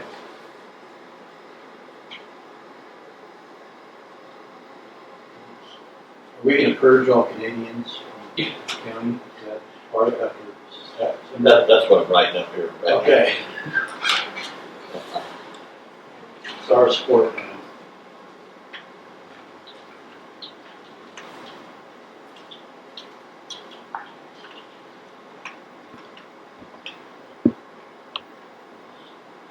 Yeah, I don't find any letters in my files here. Okay, so, does anybody understand why we charge for a building compliance permit? You know what is the customer getting for building permit? Well, I would say that they're charging for a building compliance permit for the paperwork involved for the office, for the time involved for the office, for going out and doing the inspections, well, not inspections as electrical and all that, but getting all the measurements and everything when the building is complete. That would be my opinion. Okay, Linda, do you have any idea? I would just say for the time and paperwork that was from the office. Okay, and so most building permits, I mean, if it's any kind of house, you're gonna spend $500 to $1,000 for a building permit. Okay. Okay, so what you receive for the fee, plan review, inspection, safety assurance, and report, record keeping. We do the record keeping, but we don't do any of the other stuff. We don't inspect, we don't review plans, we don't do any of that stuff. And Okay, hang on, I thought that they did review the plans because up in the office, I thought that they did review the plans because that wasn't that part of the. They have to turn in a drawing. They have to all turn in a that do drawing. is turn into a drawing, but when you're reviewing plans, we don't have anybody who has the ability to check blueprints to ensure compliance with building, plumbing, electrical, and mechanical codes. No. Because we have none. No. And so, yes, they're required to turn in a set of plans with cost so that we can start to build what that property is going to be valued at. Right. To a certain extent. But the rest of it, we don't charge for, or we don't do anything for that. So it makes me wonder, why are we charging that? I mean, a simple fee for doing the paperwork, and yes, somebody will go out on final inspection and they'll measure it, take pictures, and done. And that's it. So I'm throwing that out as, why are we charging such a large fee when we're really not performing any of those types of things? So what's the fee have? So it's a percentage? Yep, it's like $10 per I have to ask Kate. 100 square feet or something. It's based on the cost of it's a percentage, I think, of the building cost. I'd have to pull it up in the book, but it's a lot. So, I mean, even an estimate like a regular, 1,500 square feet, what that would be? Depends on the cost. So if it's a $350,000 house, it is either so much It's on per square thousand. feet. It's not on cost of the house, it's per square feet of the house or building. Well, okay, maybe we need to get Kate down here because I've asked that question, Mark, and I said, why can't we just charge $5 a square foot? That's what Sedgwick County does on building compliance permit. They just charge by. I know that's what I paid for when I put up my garage and building was so many dollars. Now I have to so long ago, I don't remember, so many dollars per square foot. I don't believe it. Well, that was based on the value or the cost, the amount of money that you're putting into it. Well, I thought that's what it was. Well, here's the deal. Here's what I think what you're getting at, and what kind of the general law would say would be, you're covering an administrative cost. That's it. You're not. Correct. It's not supposed to be some kind of money maker. Yeah, but it's with you're not supposed to sit down there and figure out budgets and calculated down to the nth degree, so you've got some room to be vague in there, so it's not like, we know that every time they go out, it's $10.35 and gas is, we don't do that. You just say, this, we have a general administrative cost of this, it costs them to look, whatever they're looking at, go out there and measure zoning compliance, that's it. And it's gotta be based on that, it can't be more. So, this is. Yeah, I think it's a conversation we need to have. If we're charging more than what we need to because we're not providing these services, maybe we should be looked at. Maybe. Is there something in there? Is something in the county code saying that we're doing that or not? Or is that just? No, we're currently charging for that. So if it's by the square feet or by the value of what it's going to cost. So if your builder says it's going to cost $350,000 to build this 1,500 square foot home, the county then charges you so much based off that. Did you find anything, Linda, in the book? I did. Okay. Well, that's what I was. Just call. Yeah, just call her. She doesn't have to walk down here. So maybe instead of $500 to $1,000 on a home, maybe we just charge a flat $50 for all building permits because we're covering that expense of going out and taking the photos and measuring it and be done with it. Well, it doesn't say in the regs anywhere that we're doing a plumbing inspection. No. So it just says, here's the fee, and that's it. Zoning compliance fee is this. You gave a list there, but there's nothing in that. That list isn't from our regs. It is not, but I'm just trying to make sure we're not representing to the public that we're doing something or not, which is what you're saying is that what this is a general, in Kansas, this is what most counties are, why they're charging the fee they charge. What services, I always look at, okay, if we're going to charge somebody for something, what service are they getting for that? Yeah. We don't do, most counties that they use, they review plans and they have somebody who is. It's like cities. Yeah. And I think I'm just trying to make sure that we're not saying to the public right now that we're doing all these extra things. We're just saying we're doing this thing, and the charge may be just, we're pulling a charge from somebody else and planning on there, and it may not have any relation to what we're doing. The $20 Because- or anything. Yeah, and that's what I'm saying is, why do we charge what we charge? Let's take a look at that. Okay, that's fair. We're not misrepresenting any, nobody's getting the wrong idea by reading our letters. No. They just think, what do we get for this? Yeah, what do we get for that? They have a fee schedule, Okay. and anything under $20,000 is $15. And then if you're doing $100,000 home, it's $200. And Per that's- 100,000. Yeah. Per 100,000. $200 per hundred thousand? Yeah. So then, I'm just looking here, just while we were talking, I looked up Jefferson County residential permit charges $400. This is Wabunsee County charges $300 to $600. This is Potawatomi County, $200 residential. And I'm still looking at Brown. Minimum of, this is AI, so I'm going to check on that for sure. I mean, it's not any different. I don't. Go ahead. Yeah, no, go, you said, I'm Go to the still. clerk's office and ask for a document they made. Any office has the right to charge for. Yeah, if it's a 50-page document, you got to print it off. You can charge people for that.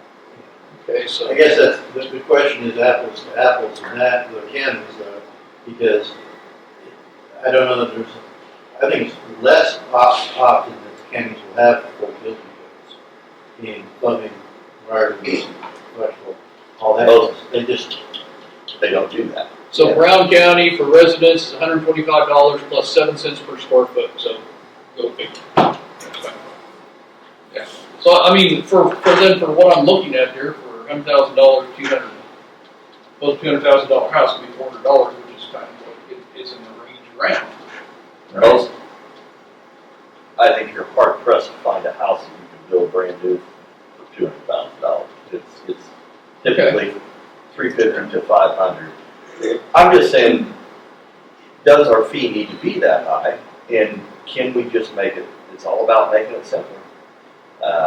Can we just charge a flat $100 for all building permits and be done with it? What I would like to do is get Kate down here and ask her what she uses that money for building permits. What's for? I don't think it's proper to even ask her what, she shouldn't ever count on that money. I didn't say count on it. I said ask what she uses it for. Does she use it for technology upgrades? Does she use it for what? That's what I'm saying. Are you counting on it? You know what I mean? We have, but that's, I think, where you get into trouble is if you start basing your fees on what you're going to use it for. I understand that. I'm not saying that. I said ask her what she uses it for. This, you know, I mean, the technology fund in the Treasurer's Department and Clerk's Office. Do they count on that money coming in for? They take a certain portion out of their monies for that. But I mean, what do you use it for? You put it in your technology fund, correct? I don't depend on that money though. I understand that, but what do you use it for? Computers. Okay? I think it's only fair to ask the question, what the money is being used for. Don't you? I'm fine with that. I'm just saying, yeah, I'm fine with that. I'm not saying let's dig in. We're going to dig into this. To throw a wrench in the thing, I think the question is what is a somewhat generalized but accurate view of the cost to the county of doing what they're doing? Right. Actually what they're doing. That's the piece that we should be digging into is what is the public getting for that fee? If it cost us less than $50 to drive out at the end or at the beginning to verify that they haven't started digging, if they're applying for revitalization, and then they go back out and take another set of pictures when the project's done and measurements, and it's less than $50 to do that or less than $100, then that's what we should be charging. But if we're charging more and we're not giving anything more than that, it seems silly that we want to charge that. And I think the way that your use of it escapes that. Kind of look at the end result, which is what we're supposed to be doing. Then I think we need to set up time with Kate next week and talk to her. It just goes into county general, right? I mean, because it's just it's a collection. It's not really money that sets up there. She pays it in, will be paid in. It goes, right, and brings your under county general. Yeah, just so like I say, I think we need to set up time with Kate, talk to her, and see what her input is on this, and clue her into what we're looking at, and have her bring down some documentation showing what her hard costs are for paperwork, for time, filing, going out, whatever. Vehicle costs, the whole 9 yards. We're going to go into this. So I think that's a good thing. Let's get all the information rather than just making a decision for. Yeah, I'm not saying we have to make a decision today or next week. Maybe it's when we get the new zoning administrator, we have the That's true conversation. too. I thought about that too. Maybe we should wait. Yeah, it's just Well, I just need to get some information now so we can start thinking. Right. So. Okay. She wasn't coming down then. She didn't answer the phone, so I'm assuming she was occupied. Stepping into us. I just want to verify with her at some point that she created a new email and that she, at least looking at her, has implemented DocuSign. Want to try again? But I think it's important that the sooner we do that, the better off we'll be.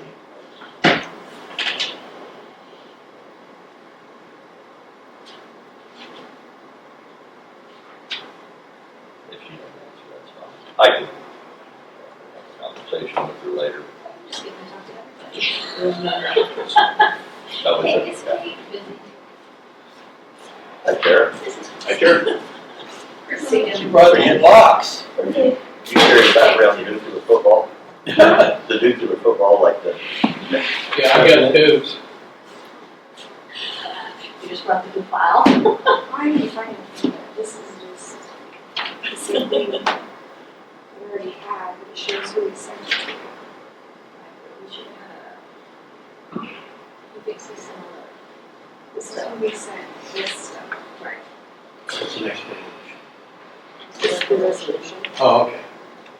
Our cover letter, our resolution, and this is who we sent it to. Evergy visuals.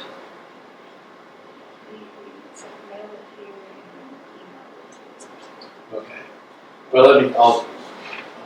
But I got it if you wanted to double check. You know, he'll be like in the same stuff. I know I've got it, so when we get back, I'll see Thank you for calling it now. it. Yeah. Is this your exercise? Yeah. You want to do this page? Well, just fill that.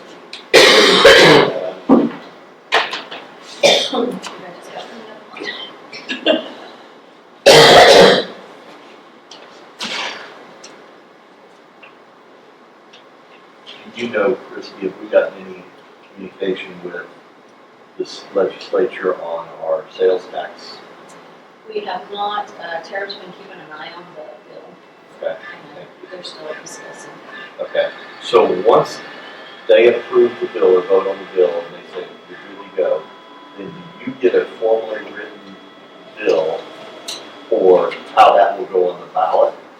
Or do we have Todd write it up, or do you just? I think we have Todd write it up. I'm Okay. not You're positive, familiar with because that, I've never Todd? done this before. Yeah, I've done it before. I don't think that's just an authorization statute. That's what, okay. Carve the middle out of it a little bit. And I do have the last One that we ballot did. question. Yeah. So Okay, it's, yeah, We that's, just need to change it a little bit. so that's something on your radar, Todd, that we'll have to have that written on. okay. Because there are a lot of them thrown together in one bill. There was, but they Strictly. changed it completely on the House side. The Senate has passed theirs. And this week's when they flop. So this week, all the Senate bills go to the House, and House bills go to the Senate, and they can, So like on the Senate side, any of the counties that they were representing that sales tax of point whatever, they approved. On the House side, they changed all of the language so that any city or county can just approve their own retailer sales tax as long as it's between like, I can't remember the increments, but it gives a specific increment, and as long as they put it to a vote, they can just do it without asking the legislature. that'd be great. And so and then that'll go to the Senate, and then hopefully that's what we'll have. Depends on what the upper limit is. Well, yeah. They get the first six, right? They get the Well, blast. that's kind of what they've been working on for the last several years, trying to get Yeah, that. The state gets the first 6%, right? Something like that. And our sales tax, actually, in this county, not inside the city limits of Holton, but in the county, is quite a bit less than the city of Topeka, or the county. Yeah. So, we have some room to work there. Okay, thanks for keeping an eye on that. I appreciate it. Thank you, Terry. If I call with the new code, you bring them down, okay? I said, if I call and need the new code, you bring them down. Okay.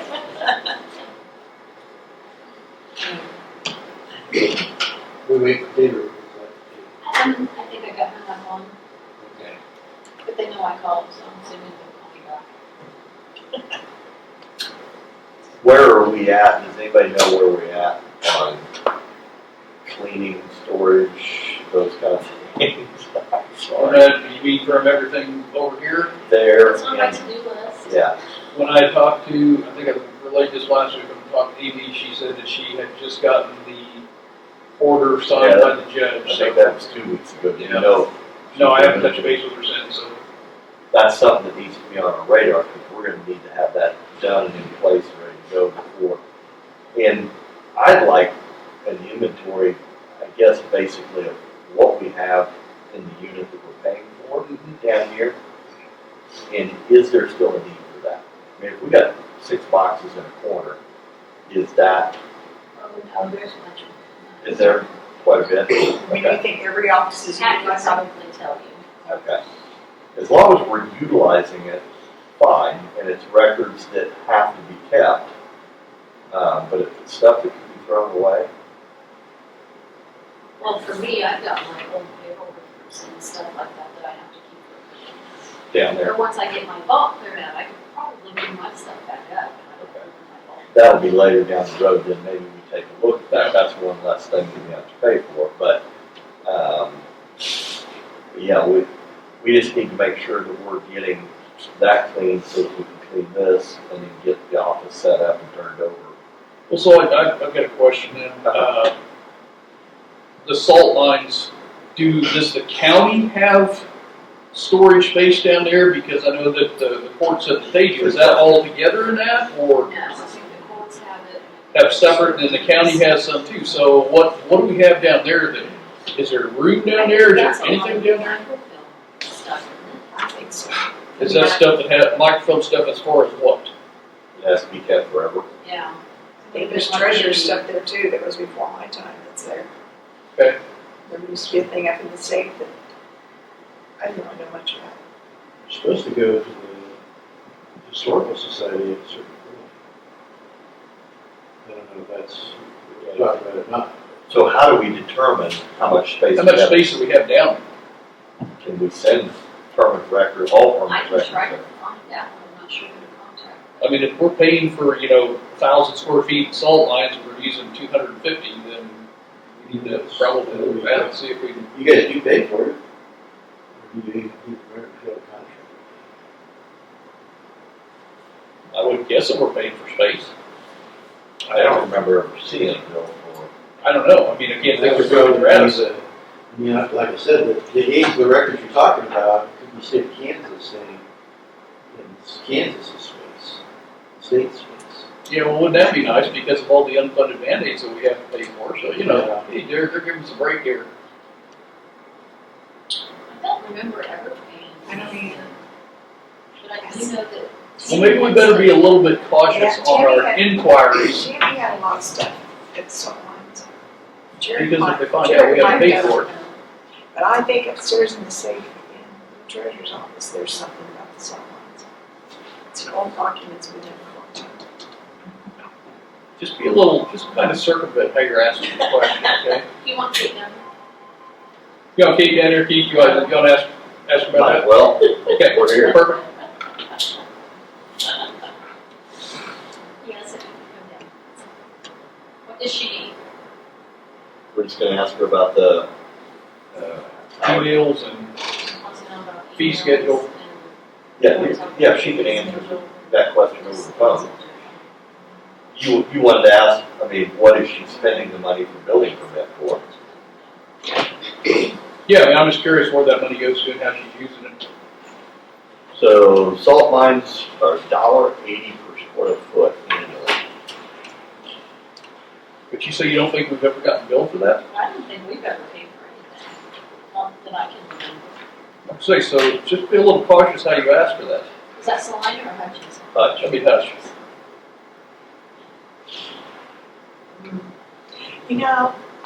I'm thinking maybe Tammy had a bill for that, and I'm thinking maybe years ago, I had to pay a little bit, something on that. I don't know. You research it. So you think it might be coming out of registered deeds? I think it's maybe registered deeds paid for it. I'll take it. Digitize the records and the originals maybe with it. And you can maybe call Jerry and she might know.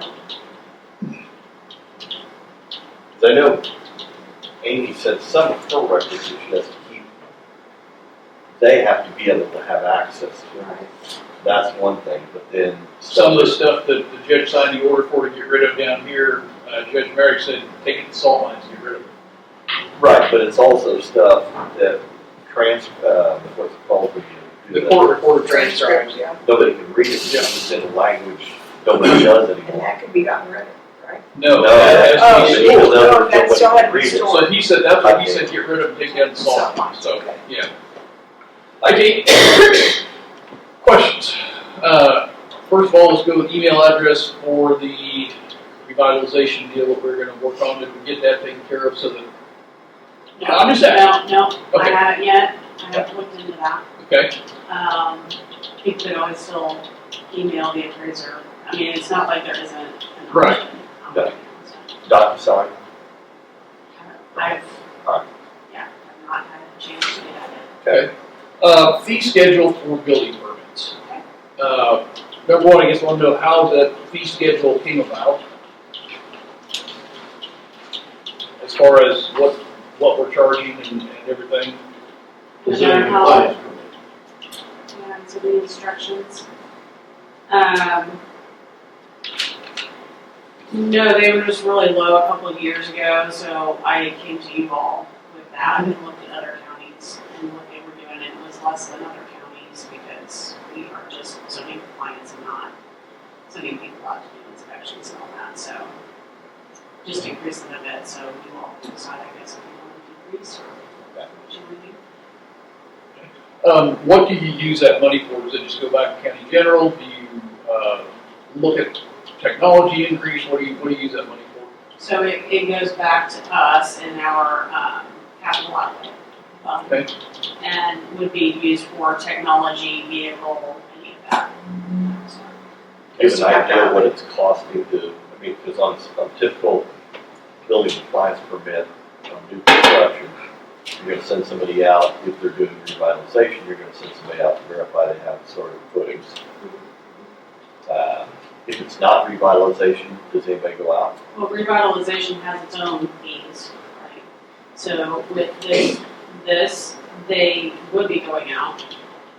Like our office, as the appraiser's office, we go out to collect that information to put it on the property for valuation purposes. Prior to construction? No, that's only for neighborhood revitalization. Okay, so my question is, prior to construction, if it's not involved in revitalization, you don't have to send anybody out.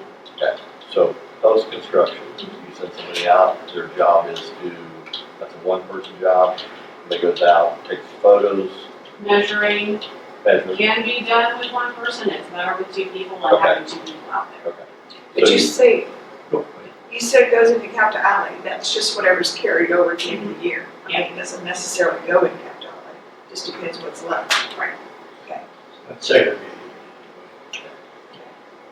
So cost-wise to the county is what we're trying to calculate. Because in reading through some of what other counties are doing as a service, we don't read blueprints and make sure that they're meeting any kind of codes or anything like that. We don't do any kind of inspections, and those types of things. So I think just the general thought is, can we make that a flat rate and keep that up? That's up to you. I mean, I know yes, it's up to us. you can. What I'm There's saying always is- been, kind of a tier, depending on cost of the bill. Since I've been around, there's always been a tier. Right. We have just increased the pricing on those tiers within the last few years. How long ago was it, do you know? 2021, 22, somewhere in there. It's been a few years.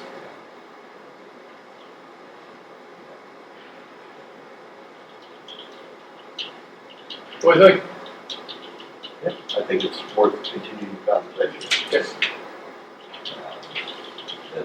I think part of the conversation is, if we're not, all we should be doing is, I guess, covering our costs, and the costs, a little bit to send somebody out, and we reduce that to a flat rate for all construction. That's part of the conversation that we're having. Instead of calculating based on square footage, I know Sedgwick County charges $5 a square foot, and that's what they do, but they do a lot more for that $5 than what we're providing in that fee. Because the average, I mean, there can be building permits that are $1,000 pretty quick. Like new $500,000 projects, yeah, 600, they can get up there. So, I mean, if we're gonna look at that, I'm gonna say that I've got your filing fees pulled up right here, and, I would personally say that the fee schedule looks to me like it is workable.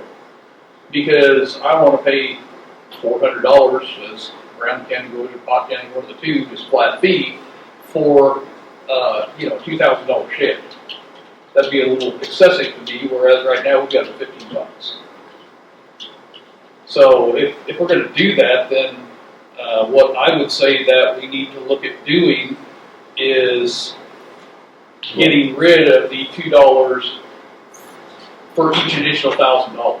So it used to be $100, 100,000 and one plus, used to be $100 plus $2 for each additional $1,000. That's what it used to be.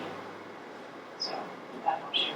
And then it was a little bit less on the ones above, too. Yeah. Well, like I say, if you're looking at cheapening it up, then really the only ones to me that look like they could be is anything $101,000 and above. Everything else looks logical. Like I say, $10,000 to $20,000 is a $50 building fee. Do we even need to have a structure? Can it just be a flat fee for all buildings? Well, that's what I'm saying. So I'd pay $400 for a $2,000 building. That's not what I'm saying. Can we have a flat fee just for all buildings? All buildings. If you want to take the valuation portion off of it. Yeah, just do away with the structure, the fee structure that you're talking about completely. Can that be done? Probably so. So then that would eliminate any kind of a schedule for you guys bringing in saying that it's going to be valued at X amount of dollars, right? So how are you going to start your valuation process for your appraisals? They still have to provide that. So let me throw this out actually too. These fees help cover the planning commission and the board of zoning appeals, mileage and all that, where we have the application fees for zoning changes and all that. We're still running short. If I look at, last year we ran short. If I look at the application fees for the projects, like the zoning changes and the special use permits, that publication, it covers the publication most of the time. It's not going to cover mileage. I mean, so there are fees coming out of zoning that's going to cover. And we're talking gas, too. Fuel for our vehicle.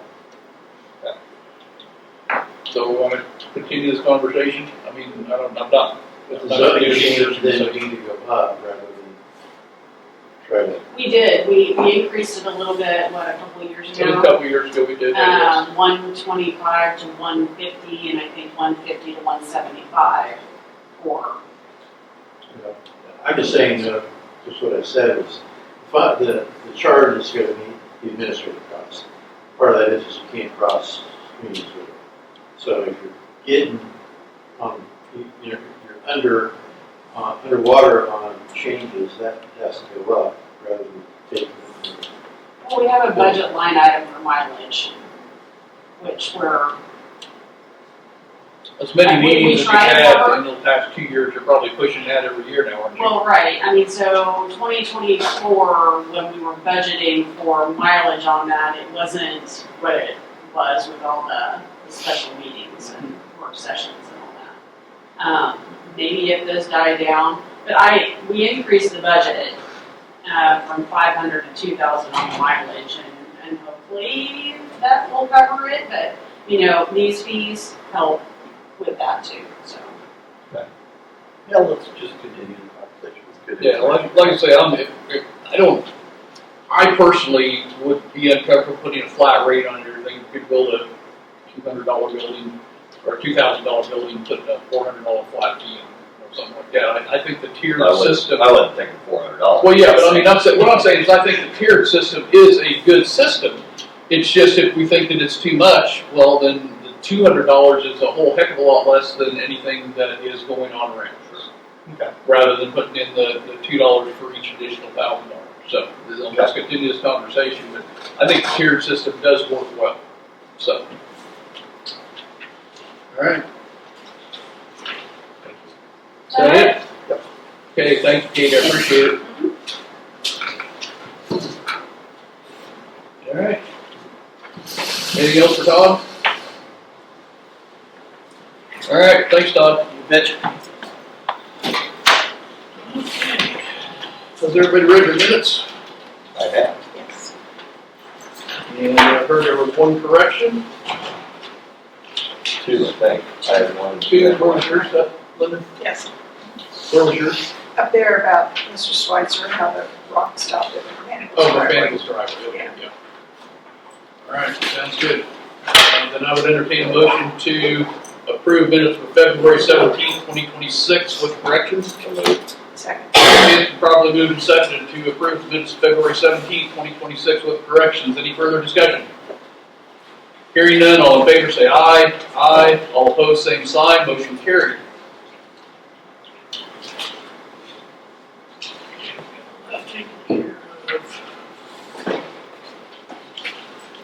When are you going to, people going to send that on the planning commission? Or you're going to give it to her to send on the planning commission, right? For this? Yes. See you, Todd. See you, Todd. All right. So everybody's happy with the printout that the clerk's office came up with for us for the unfunded mandates from the state and what we're paying out for that. Oh. Yeah.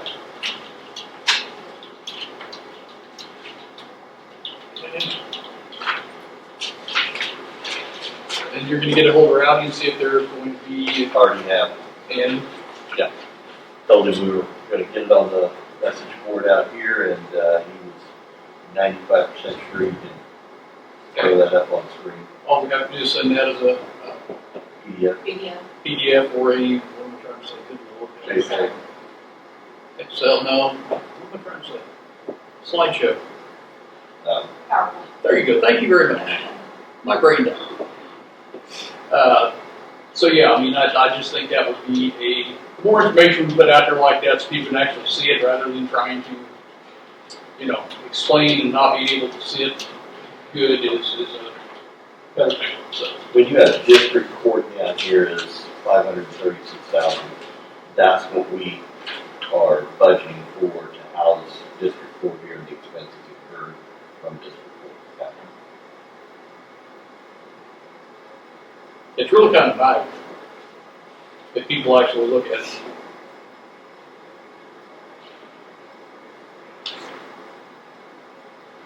Attorney would be our attorney on the third floor.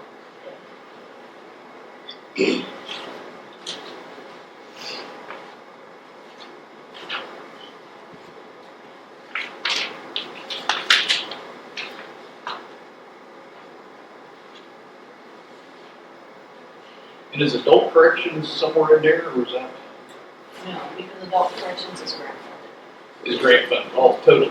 Yeah, we don't, just like, Juvenile intake. So then I'm just curious because it's never thought of it. So how does that work for utilities and stuff? Do they only get money for utilities for the county? we worked out a deal. I'd have to go back and look at the agreement, but because it's multi-county, at some point we need to have a conversation about, I can remember here, we redid that upstairs portion, and I believe the other counties chipped in money to help with that remodel. Okay. And so for X number of years, and I don't even know that we put a number on it, we were gonna cover just the administrative phone, paper, those types of things.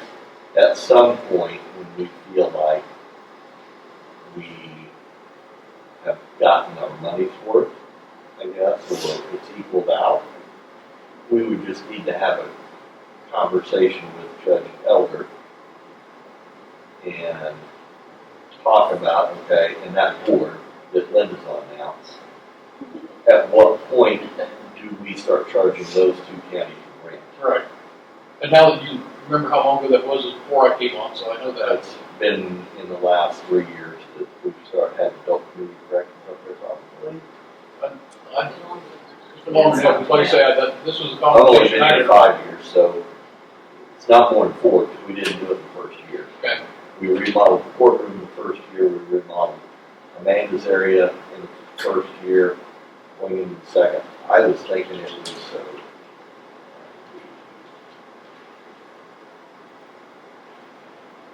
my sixth year. Maybe in 23 we did it, remodeled that, didn't take very long to remodel, and then do it. Like I say, I don't remember that conversation. Of course, I probably did, it's my first year, then, you know. But you things weren't here were when things, they, so. you weren't here yet when we did that. No, that's what I'm saying. And it was a conversation, really that Lee Hendricks was involved in it, and the judge was involved in it, and then we put together this board that needs to handle it. But we chose to house it because it helped us remodel the third and fourth floor. Sure. And then we just said we would handle the administrative for a period of time. We can, you know. I mean, maybe we need just to revisit that and look and see if there was a period of time, because if it is, and. There wasn't a period of time. Okay. I know there wasn't anything put into the information on time frame, but I just know they helped, they being the other counties offset the cost. Okay, perfect. That answered the question. And you're gonna put together a list of what other is. I appreciate you doing that.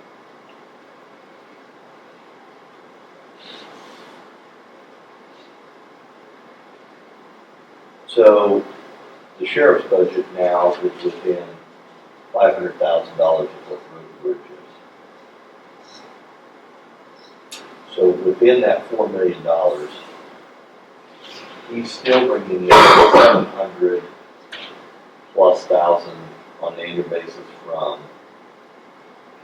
his corrections rent or fees for. Yeah, so really he's spending close to $5 million annually. And so, does everybody still feel comfortable with that? I mean, that's a lot of money.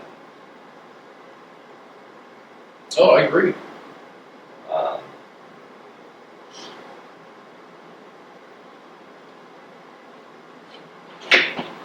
That's one of those topics. I mean, I'm not saying we don't need it. I'm just saying it's growing at the point, because I can remember when it was $3 million. And it's growing to the point where we're gonna outgrow ourselves here.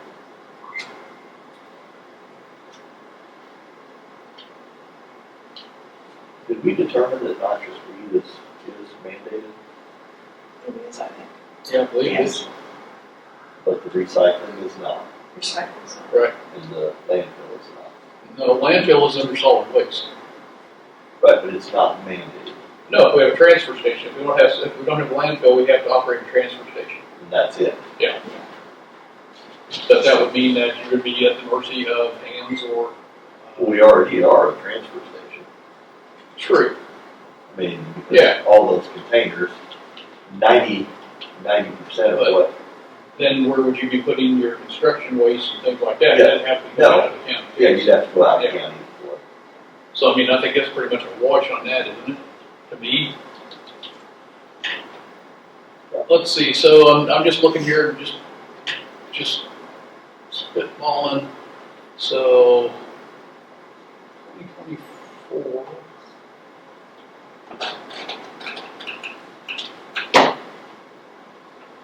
Jefferson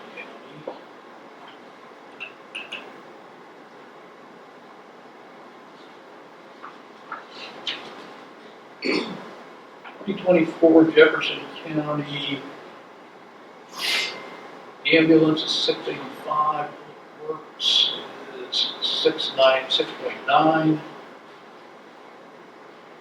Where's the sheriff? Sheriff is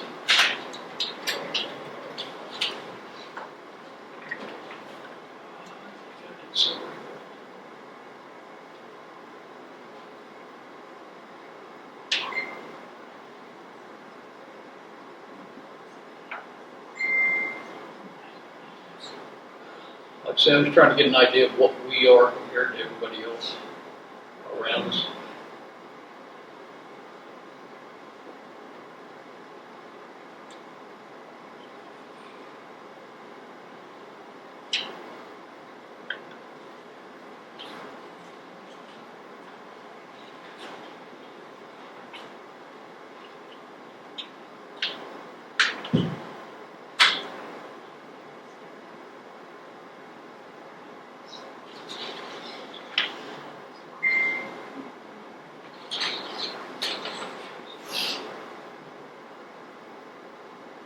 I know we get paid a heck of a lot less in Jefferson County. What's that? I see we're getting paid a whole heck of a lot less in Jefferson. Oh, yes. Alright, so I'm gonna go back and do something I don't like to do, but I'll just throw this out there. So, as of, on their 2023 budget, AI says Jefferson County was 4.6 million. Their budget? Yep. For the sheriff? Yep, 2023. Brown County was 4.9. That's just where I was getting ready to go.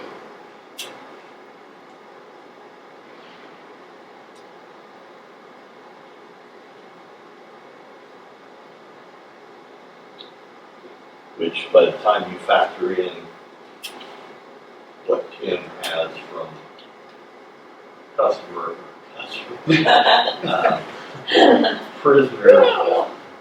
prisoner fees from the federal government and state, we're probably pushing that 4.9. Yeah.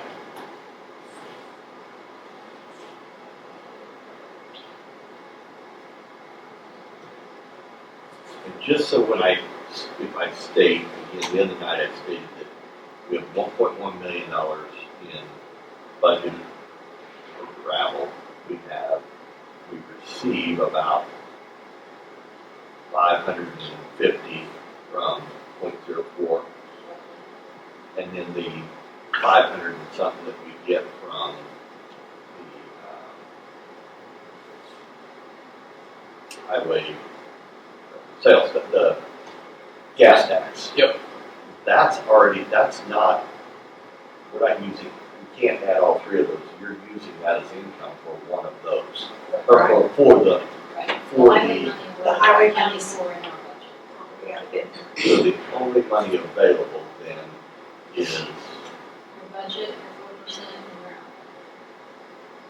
your the capital outlay, which is carryover, which we don't have carryover. But on an annual basis, we're about 1.6 right now. And gravel's going up $3 more. Now, I guess that'd be something to look at too, see what the other county grants are budgeting for gravel. I mean, I'm curious about that. And Atchison is how much cheaper, did you say, $17 right now? Atchison is. Ames is cheaper. Yeah. I just don't understand how it goes, how it's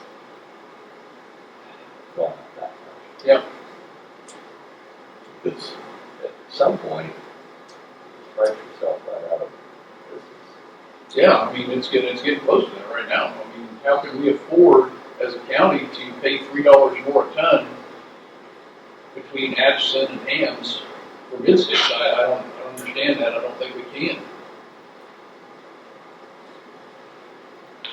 So, we're gonna have to take a long, hard look at it. So. What's that contract?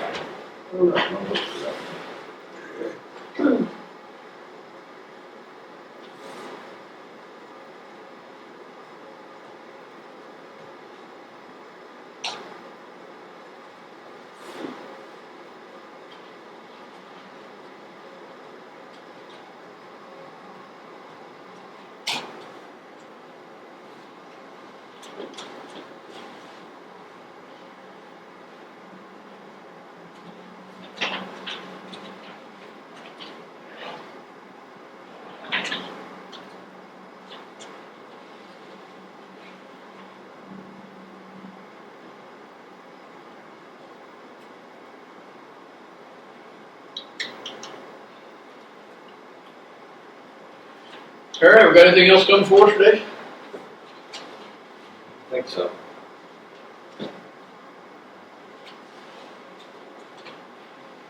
Thirsty? Just have EMS on your radar. Yep.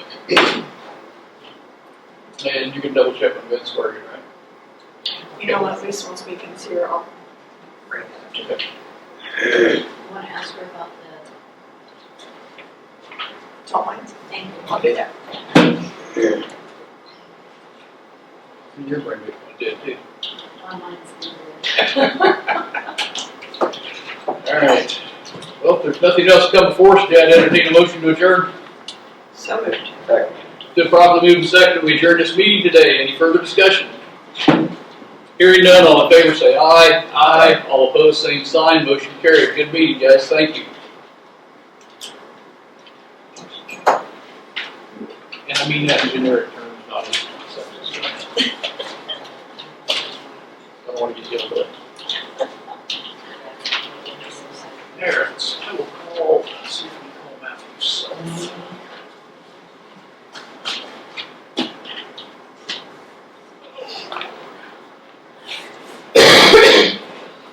No, you're good, you're good.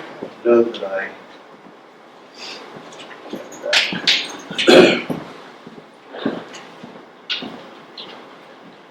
that we'll have an official copy of the contract somewhere upstairs. Oh, you need EMS? No. No, bid states, when does that contract come? I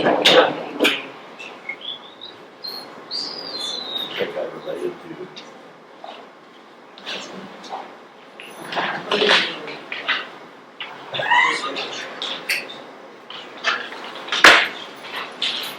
Thank you. I worked at the bridge, so it's a while.